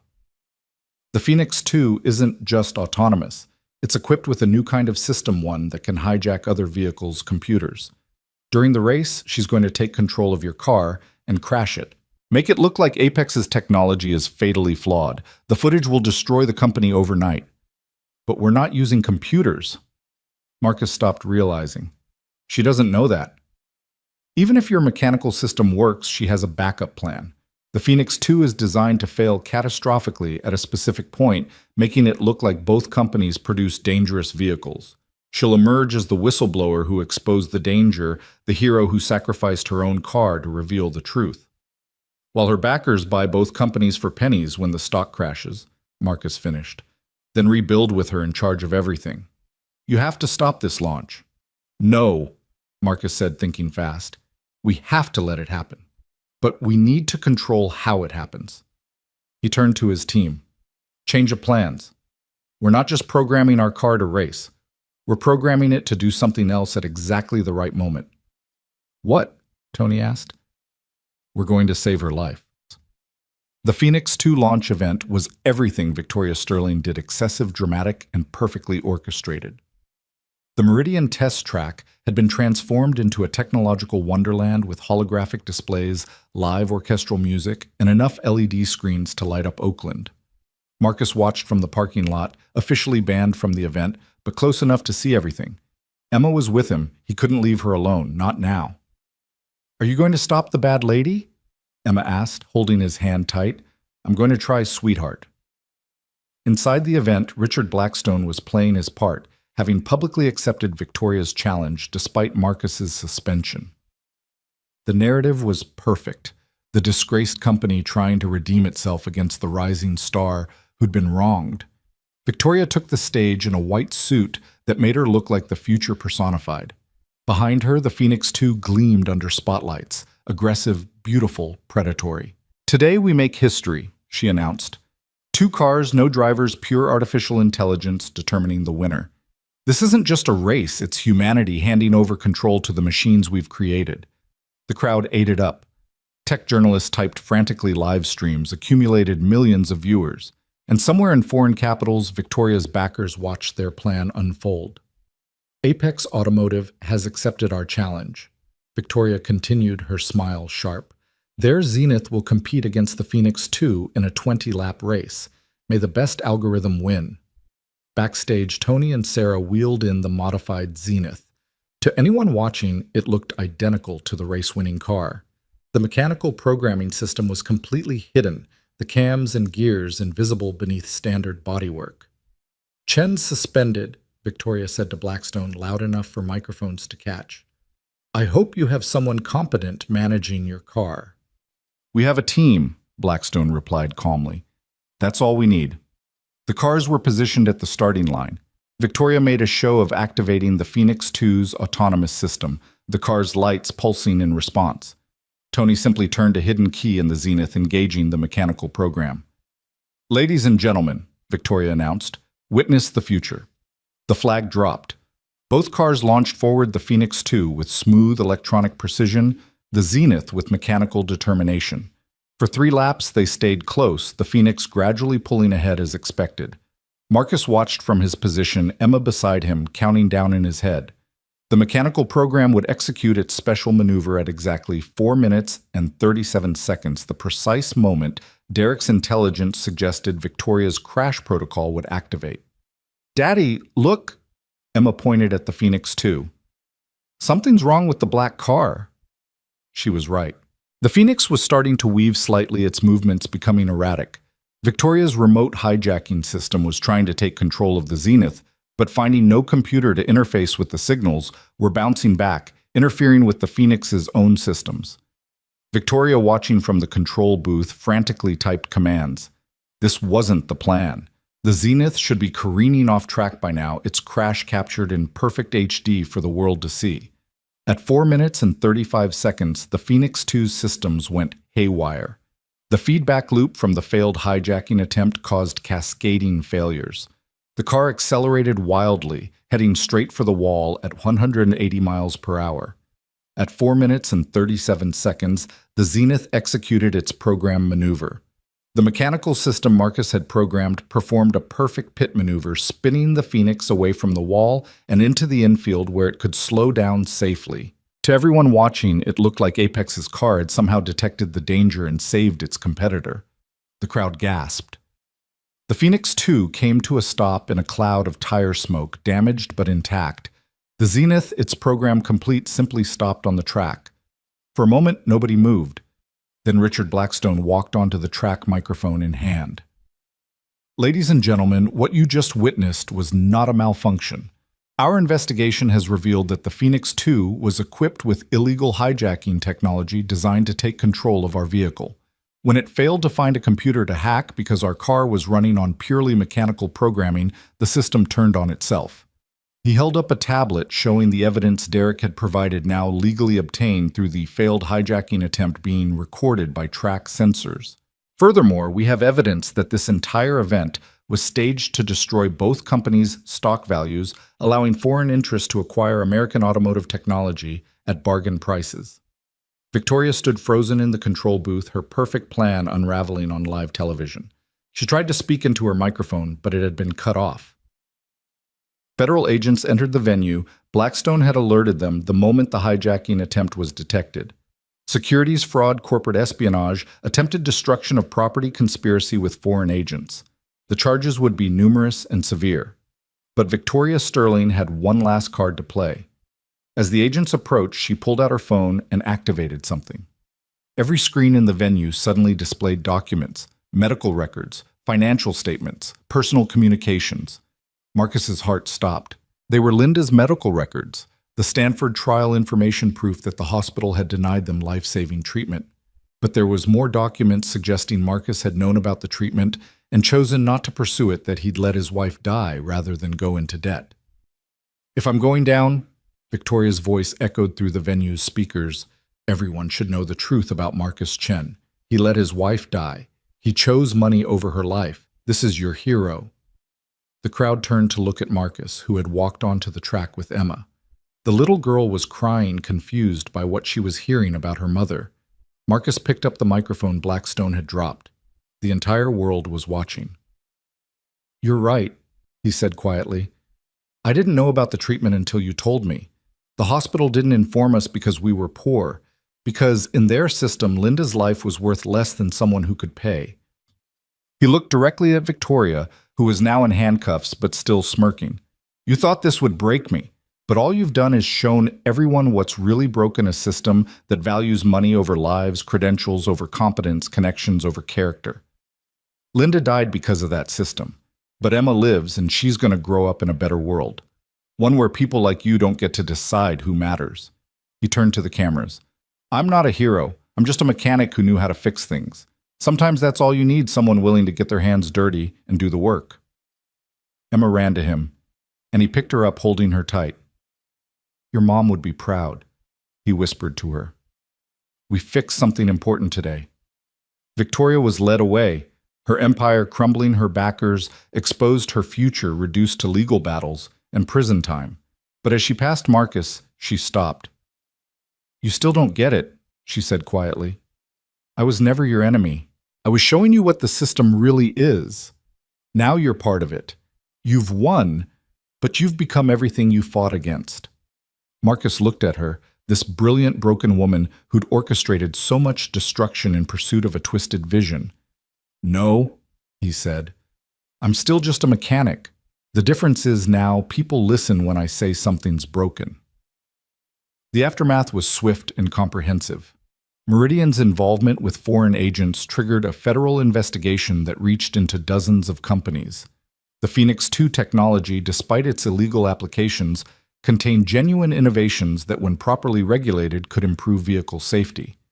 Marcus was officially reinstated at Apex, his suspension lifted with full apologies. He was offered the CEO position again and again. He turned it down.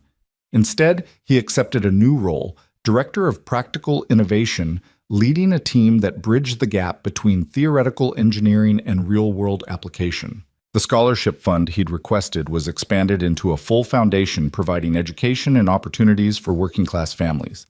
The first recipient was a young woman from Detroit who'd been fixing cars since she was 12 but couldn't afford engineering school.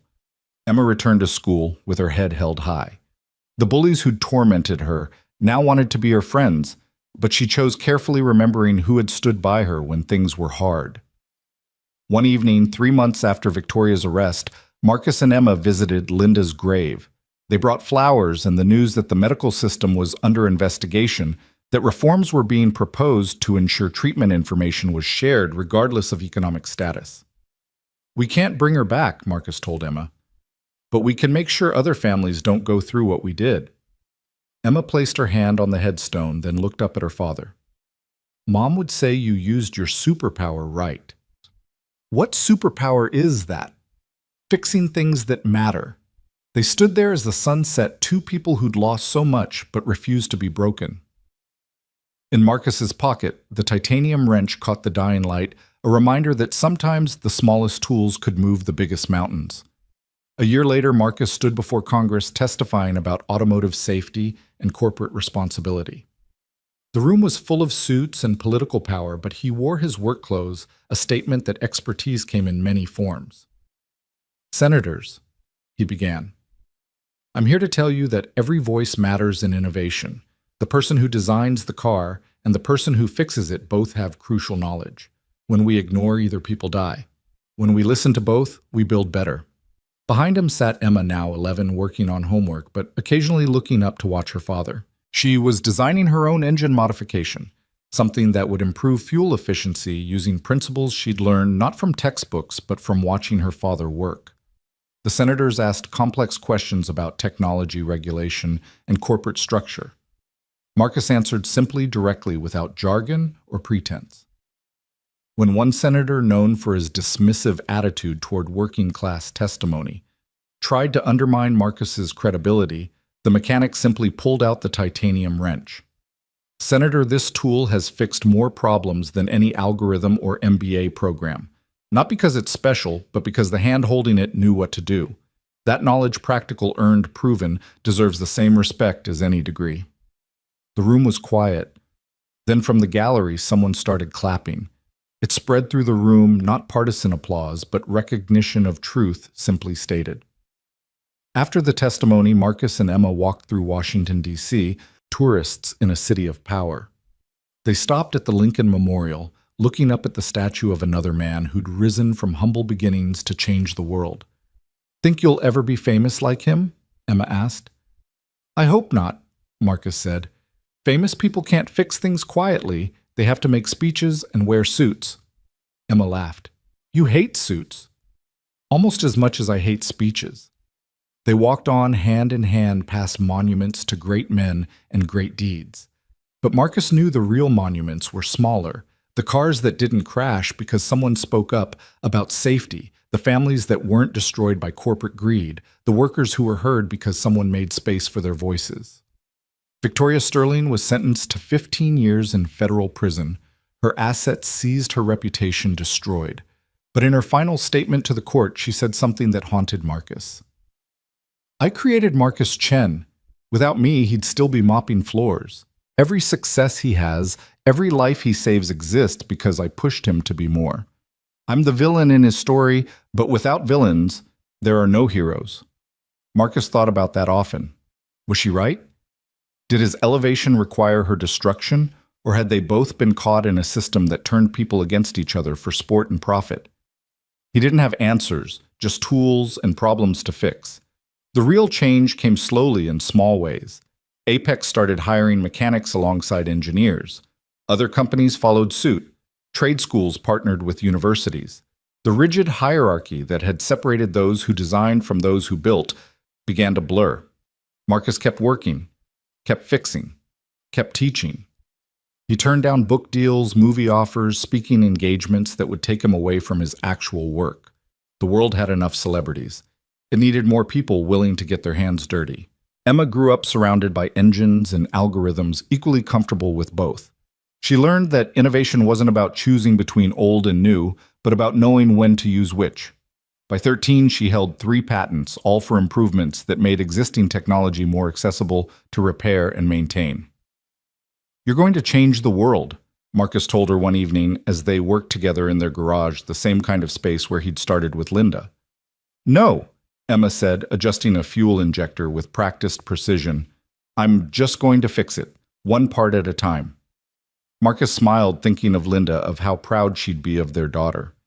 The girl who'd lost her mother too young had become someone who understood that loss could either break you or teach you to build better. 5 years after the Phoenix incident, Marcus received an unexpected letter. It was from Victoria, written from federal prison. He almost threw it away unopened, but curiosity won. "Marcus, I'm writing not to apologize. We both know that would be meaningless, but to tell you something you deserve to know. The foreign backing the elaborate plan, even my hatred of you, all of it was real. But so was my belief that the system needed to be destroyed. The only difference between us is that you found a way to reform it from within, while I tried to burn it all down. You asked once why I targeted you specifically. The truth is I recognized myself in you, someone brilliant held back by circumstances beyond their control. I thought if I pushed you hard enough, you'd join me in tearing everything down. Instead, you built something better. I have 7 more years to serve. When I get out, I won't have money, reputation, or power. But I'll have knowledge and hands that remember how to work. Maybe that's enough to start over the right way this time. Don't respond to this letter. Don't forgive me. Just know that the mechanic won more than the race you won. The argument about what really matters." Marcus read the letter twice, then filed it away. Redemption wasn't his to give or withhold. Victoria would have to find her own path, just as he'd found his. The story could have ended there, the hero victorious, the villain defeated, lessons learned all around. But life wasn't a story with neat endings. It was an engine that kept running, needing constant maintenance, occasional overhauls, and someone willing to listen when it made strange noises. Marcus kept listening, kept working, kept teaching Emma and others that every person had value, every skill mattered. And sometimes the most important fixes happened not in boardrooms or courtrooms, but in garages where people still believed that broken things could be made whole. The titanium wrench sat on his desk, no longer carried, but never forgotten. It had become a symbol not of his victory, but of something simpler. The power of tools in willing hands, the dignity of work done well, and the truth that fixing things, real things, mattered more than all the money and power in the world. Because in the end, Marcus Chen wasn't famous for humiliating a CEO or exposing corporate corruption or winning an impossible race. He was famous for something much simpler and much harder. He'd fixed something everyone else thought was irreparably broken, the belief that ordinary people could change the world, and that more than any trophy or title was his real superpower. Years passed. Emma went to MIT, but she spent her summers working in garages, her hands as comfortable with grease as they were with equations. She built things that worked, that lasted, that could be fixed by normal people with normal tools. Marcus aged his hands, becoming arthritic, his back protesting the years bent over engines. But he kept working, training the next generation, teaching them that knowledge came in many forms, and wisdom often wore coveralls. He never remarried, though there were opportunities. Linda's memory wasn't a chain, but a compass, always pointing him toward what mattered: integrity, hard work, and the belief that everyone deserved to be heard. The automotive industry changed slowly but genuinely. Safety became paramount. Practical knowledge was valued alongside theoretical. The divide between white-collar and blue-collar blurred until it almost disappeared. And somewhere in federal prison, Victoria Sterling worked in the motor pool fixing government vehicles. Her hands finally learning what her mind had always dismissed, that there was honor in honest work genius, in simplicity and redemption, in the willingness to start over.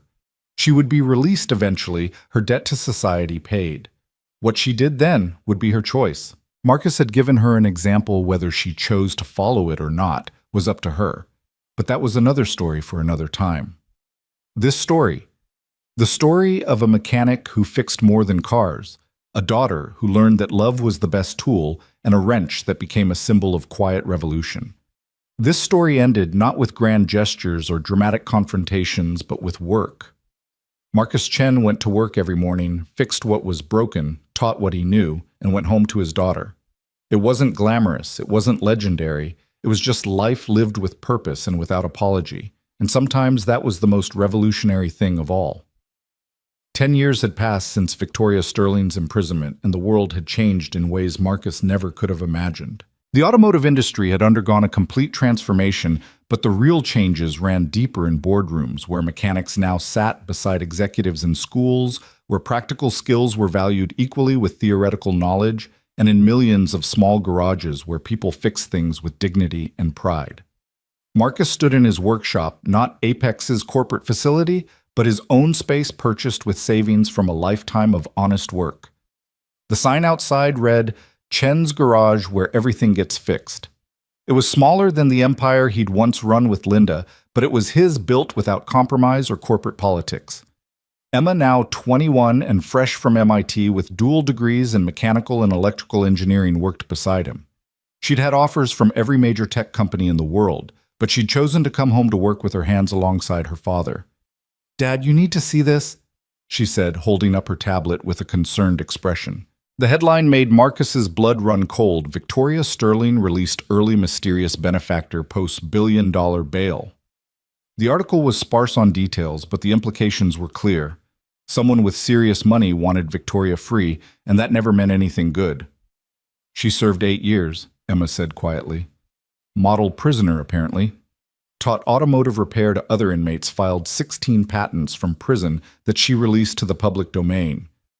Marcus set down his wrench, not the titanium one from Emma, which sat in a place of honor on his desk, but a simple steel tool worn smooth by decades of use. "She's different now, he said, though he wasn't sure he believed it. "Prison changes people. Or it makes them more careful," Emma countered. "Remember what she said in her letter, that she'd learned from her mistakes, Maybe she learned to hide better, not to be better. Before Marcus could respond, his phone rang. The number was unknown, but somehow he knew who it would be. "Hello, Marcus." Victoria's voice was different, older, rougher, without the polished edges that money and power had once provided. But underneath that brilliant, dangerous mind was still there. "Victoria, I heard you were released." "Released and relocated. I'm back in San Francisco. I wanted you to know, not as a threat, but as a courtesy. We're going to be in the same city again." "What do you want?" "To show you something. Tomorrow noon at the Old Meridian test track. Come alone." That sounds like a trap. Everything sounds like a trap when trust is broken. But Marcus, I've had 8 years to think about traps and victories and what really matters. Just come see what I've built. Then you can decide if I'm still your enemy. The line went dead. Emma looked at her father with worry. "You're not actually going, are you?" Marcus thought about it for a long moment. The smart move was to stay away to let the past remain buried. But something in Victoria's voice, a weariness that matched his own, made him curious. "I have to, if she's planning something I need to know." "Then I'm coming with you." "Emma." "Dad." "I'm not 10 anymore. I'm your partner now in the garage and in whatever this is. We face it together." Marcus looked at his daughter, brilliant, brave, and stubborn as her mother, and nodded. They would go together. The Meridian test track had been abandoned for 5 years, a casualty of the scandal that had destroyed the company. Weeds grew through cracks in the asphalt, and the grandstands were covered in graffiti. It was a monument to corporate ambition brought low. Victoria was waiting in the center of the track, but she wasn't alone. Surrounding her were about 30 people, young and old, different races and backgrounds, but all with the same look of people who worked with their hands. Victoria herself was barely recognizable. Gone was the polished executive. Her hair was gray at the roots, her hands calloused, her clothes simple and functional. She looked like what she'd become, a mechanic. "Thank you for coming," she said as Marcus and Emma approached. "I wanted you to see what your victory created." She gestured to the people around her. "These are my students, former inmates, all of them. People the system threw away just like it once threw you away, Marcus. I've been teaching them what I learned, not the corporate games or the manipulation, but the real skills. How to fix things, how to build, how to matter." An older black woman stepped forward. "Ms. Sterling taught me to rebuild transmissions. I was in for theft stealing to feed my kids. Now I've got a job lined up at Ford. My kids are proud of me instead of ashamed." A young Latino man added, "She didn't just teach us mechanics. She taught us that we weren't worthless just because we'd made mistakes, that we could build something better." Marcus studied Victoria's face, looking for the angle, the manipulation. But all he saw was exhaustion and something that might have been genuine remorse. "Why?" he asked simply. Victoria laughed, but it was hollow, without her old sharp edge. "Because you were right about everything. The system, the value of practical knowledge, the importance of every person. I spent 3 years in prison hating you for being right. The next 5 I spent trying to become someone who could deserve being right too." She walked over to a covered vehicle at the edge of the track. "But I also wanted to show you this." She pulled off the cover, revealing a car unlike anything Marcus had ever seen. It was beautiful in its simplicity. Clean lines exposed mechanical elements that were functional rather than decorative, designed to be understood and repaired by anyone with basic knowledge. "The Phoenix 3, Victoria said. "But I call it the Prometheus. Built entirely by ex-inmates using recycled parts and open-source designs. It costs $15,000 to build and can be maintained with tools from any hardware store. It's my apology to the world technology that empowers instead of enslaves." Emma walked around the car, her engineer's eye taking in every detail. "This is brilliant," she said quietly.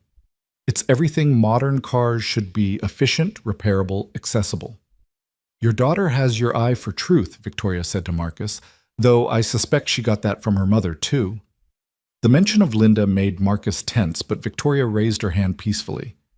"I know I used your wife's death against you. That was unforgivable. But I need you to know something: the information about the Stanford trial was real. I've spent the last 3 years of my sentence working with lawyers to expose similar cases. 17 families have received settlements because of the precedent your case set. Linda's death meant something, Marcus. It changed things. Marcus felt tears threatening the old wound still capable of fresh pain. Emma took his hand, grounding him in the present. "What do you want from us?" Emma asked, her voice steady, where Marcus's would have wavered. "Nothing," Victoria said. "I wanted you to see that your victory wasn't just over me, it was for everyone like your father who'd been dismissed and ignored. I'm not asking for forgiveness or friendship. I'm just asking you to know that the mechanic won more than a race. You won the war for what matters." She turned to walk away, then stopped. "Oh, and Marcus, that mysterious benefactor who posted my bail. It was a collective thousands of small donations from mechanics, janitors, line workers. People who believed that if I could change, anyone could. I'm not sure if that's justice or irony, but it's what I have to work with." As Victoria and her students prepared to leave, one more person emerged from the group, someone Marcus hadn't expected to see. Derek Morrison. The former lead engineer looked healthier than he had in years, the arrogance replaced with something approaching humility. "Chen," he said simply, "I owe you an apology. Several, actually. You tried to help at the end. Too little too late. But Victoria found me after her release, gave me a chance to do better. I've been teaching the engineering side while she handles the practical. Turns out when you combine both without ego getting in the way, you create something special." Marcus looked at the group. Former enemies, former prisoners, former nobodies all working together to build something that mattered. It was everything he'd fought for achieved not through corporate mandate, but through individual choice and collective effort. "The Prometheus," Marcus said to Victoria. "You're going to produce it." "We already are. Small-scale local manufacturing, completely open source. No patents, no corporate structure, just people building cars for people. It's not about money anymore, Marcus. It's about proving that your way, the mechanic's way, was right all along." That evening, Marcus and Emma worked in their garage in comfortable silence, processing what they'd seen. Finally, Emma spoke. "She's changed. Maybe, or maybe she's just evolved her game." "Does it matter?" Emma asked. "If the result is good, does the motivation matter?" Marcus considered this. "Your mother would say that redemption isn't about the past, it's about choosing better in the present." "Then maybe we should judge Victoria by what she builds now, not what she destroyed before."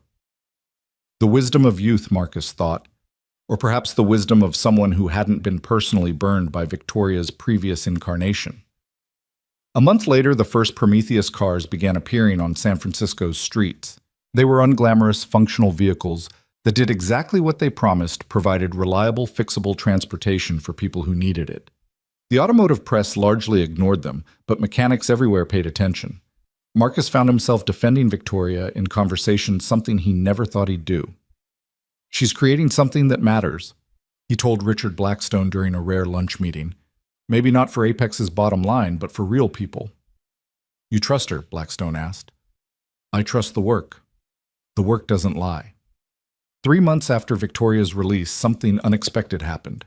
A major automotive manufacturer, Toyota, announced they were licensing the Prometheus design not to profit from it, but to produce it at scale for developing nations.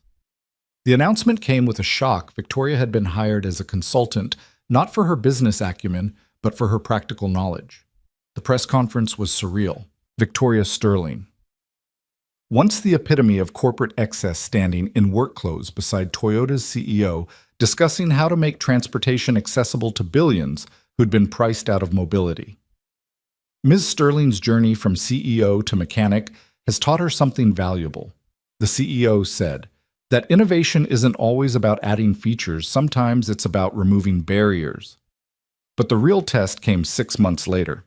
Emma had been working on her own project, a modification to the Prometheus design that would make it run on multiple fuel sources, including cooking oil and agricultural waste. It was brilliant, the kind of innovation that could change everything for rural communities worldwide. She needed help to implement it at scale. The person with the most relevant experience was Victoria. "Absolutely not," Marcus said when Emma suggested it. "Dad, she's the only one who understands both the engineering and the distribution challenges. And she's proven she's changed. She destroyed our lives once. I won't let her near you." It was their first real fight as business partners. Emma stormed out of the garage and Marcus was left alone with his fears and Linda's memory. That night, he visited Linda's grave, something he did less frequently now but still needed in moments of crisis.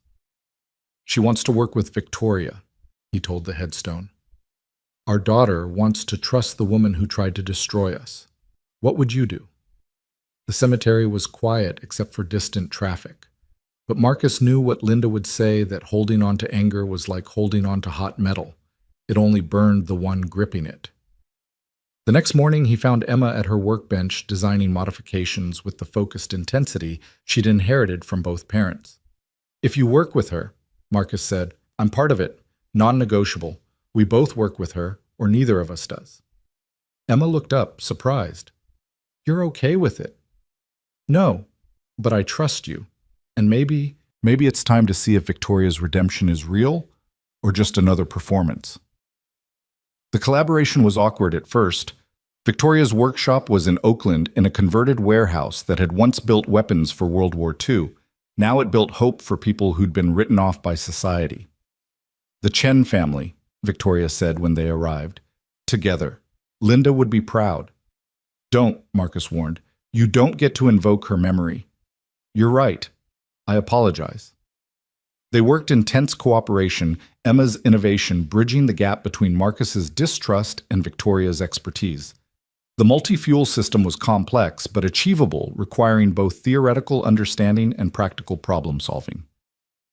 Watching Victoria work was revelatory. The woman who'd once refused to dirty her hands now moved with the confidence of someone who'd spent years learning from failure. She listened to Emma's ideas without condescension, offered suggestions without demanding credit, and when Marcus corrected her approach, she accepted it without argument. "Prison was my real education," she said during a break. 3 years in the motor pool fixing buses and trucks with minimal resources. You learn humility when a broken alternator means 30 people can't get to their jobs. "Humility," Marcus repeated. "That's a word I never thought I'd hear from you." "There are a lot of words I never thought I'd use. Sorry is another one. But I am Marcus. Sorry for what I did to you, to Emma, to everyone I stepped on while climbing a ladder that led nowhere." Emma, ever the peacemaker, shifted the conversation to technical matters. But something had changed in the workshop's atmosphere. The past wasn't forgotten, but it was no longer the only thing in the room. 2 weeks into the collaboration, they had a breakthrough. Emma's multi-fuel system worked, but it required a component that would add $5,000 to the cost, defeating the purpose of an affordable car. "We need a different approach," Emma said, frustrated after another failed test. Victoria studied the problem, then looked at Marcus. "What would you do if this was 1990 and you didn't have modern materials?" Marcus thought about it, then smiled the first genuine smile he'd given Victoria in over a decade. "I'd use mechanical valve timing instead of electronic control. More complex to build, simpler to maintain."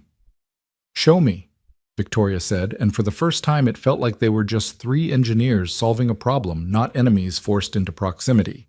They worked through the night, Emma bridging the generational gap between Marcus's analog knowledge and Victoria's digital expertise. By dawn, they had a prototype that worked ugly, held together with zip ties and hope, but functional. "This is it," Emma said, exhausted but exhilarated. "This could change everything for millions of people." Victoria looked at the mess of parts that represented salvation for communities worldwide. "It's beautiful," she said, and meant it. The multi-fuel Prometheus launched 3 months later, not with fanfare, but with quiet efficiency. Units were shipped to farming communities in India villages and Africa islands in the Pacific, places where a car that could run on whatever was available meant the difference between isolation and connection. Marcus received letters from around the world, photos of families with their Prometheus vehicles, stories of businesses made possible, lives changed. He kept them in a box next to Linda's photos, proof that good could come from pain. Victoria never sought credit for her role. In interviews, she directed attention to Emma's innovation and Marcus's practical wisdom. It was so unlike the old Victoria that Marcus found himself genuinely confused. One evening, as they finished installing an improvement Emma had designed, Victoria asked, "Do you think Linda would have forgiven me?" It was the question Marcus had been dreading and expecting in equal measure. "I don't know. he said honestly. Linda believed in redemption, but she also believed in consequences. You've faced the consequences. Whether that equals redemption, that's not for me to decide. But you've decided for yourself. Marcus was quiet for a long moment, watching Emma explain the modification to Victoria's students, her face animated with the joy of teaching. I've decided that holding on to hatred hurts Emma more than it hurts you. I've decided that the work matters more than the past. I've decided that maybe, just maybe, people can change. That's not forgiveness. No, Marcus agreed. But it's a start. 2 years passed. The Prometheus project expanded, creating jobs for thousands of former inmates who Victoria trained. Emma's innovations earned her recognition as one of MIT's most impactful alumni under 30. Marcus's garage became a pilgrimage site for mechanics' worldwide proof that practical knowledge could change the world. Victoria kept her distance except for necessary collaboration, respecting the boundaries Marcus had set. But slowly those boundaries shifted. Not forgiveness, not friendship, but something like professional respect. Then came the news that changed everything again. Richard Blackstone called Marcus personally. I'm retiring. The board wants you to take over as CEO, not as a figurehead, but as a real leader. The company needs someone who understands both innovation and integrity. I've turned this down before. This is different. You wouldn't be alone. Emma would be Chief Innovation Officer. And Marcus, we want to acquire the Prometheus project. Not to kill it or corporatize it, but to scale it properly. Bring manufacturing in-house, ensure quality, make it available worldwide. That's Victoria's project. Which is why she'd come too, Director of Accessible Technology. I know the history, Marcus, but think about the future. The three of you together could revolutionize not just automotive, but manufacturing itself. Marcus's first instinct was to refuse. But he thought about the letters from grateful families about Emma's dreams of innovation that helped everyone about Linda's belief that broken things could be fixed. I need to discuss it with Emma and Victoria. The meeting took place in Marcus's garage, neutral ground for all of them. Emma was enthusiastic but cautious. Victoria was shocked into silence, a rarity that would have been satisfying if it wasn't so clearly genuine. You want me at Apex, she finally managed. After everything, I want the Prometheus project to succeed, Marcus said. You built something that matters. It deserves resources we can provide. But this only works if we can truly work together. No games, no manipulation, just the work. Victoria looked between father and daughter, these people she'd tried to destroy, who were now offering her a future. I need to tell you both something, she said. The mysterious benefactor who posted my bail. It wasn't thousands of small donors. It was one person who insisted on anonymity. She pulled out a document, hand shaking slightly. It was Richard Blackstone. He said Marcus had taught him that redemption was possible for anyone willing to work for it. He gave me a second chance because of your example. The garage was silent except for the tick of cooling metal from a car Emma had been working on. Did you know? Marcus asked Emma. No, but it makes sense. You changed more than just Victoria Dad. You changed how an entire industry thinks about value and worth. Marcus stood and walked to his workbench where the titanium wrench sat in its place of honor. He picked it up, feeling its familiar weight, remembering the day Emma had given it to him, the inscription, Dad's Magic, barely visible but always there. Linda used to say that fixing things wasn't about making them perfect, he said. It was about making them work again. Maybe that applies to people too. He turned to Victoria. One condition. We tell the truth. All of it. The manipulation, the redemption, the collaboration. No corporate spinning, no PR management. If we're going to do this, we do it honestly. That could destroy all of us, Victoria said. The full truth about what I did, what you went through, what we've built, since people might not understand. Then we make them understand, Emma said. By showing them what's possible, when enemies become allies, when the system changes to value everyone, when fixing things matters more than maintaining appearances. Victoria extended her hand to Marcus, not the manicured hand of a CEO from years ago, but the calloused hand of someone who'd learned to work.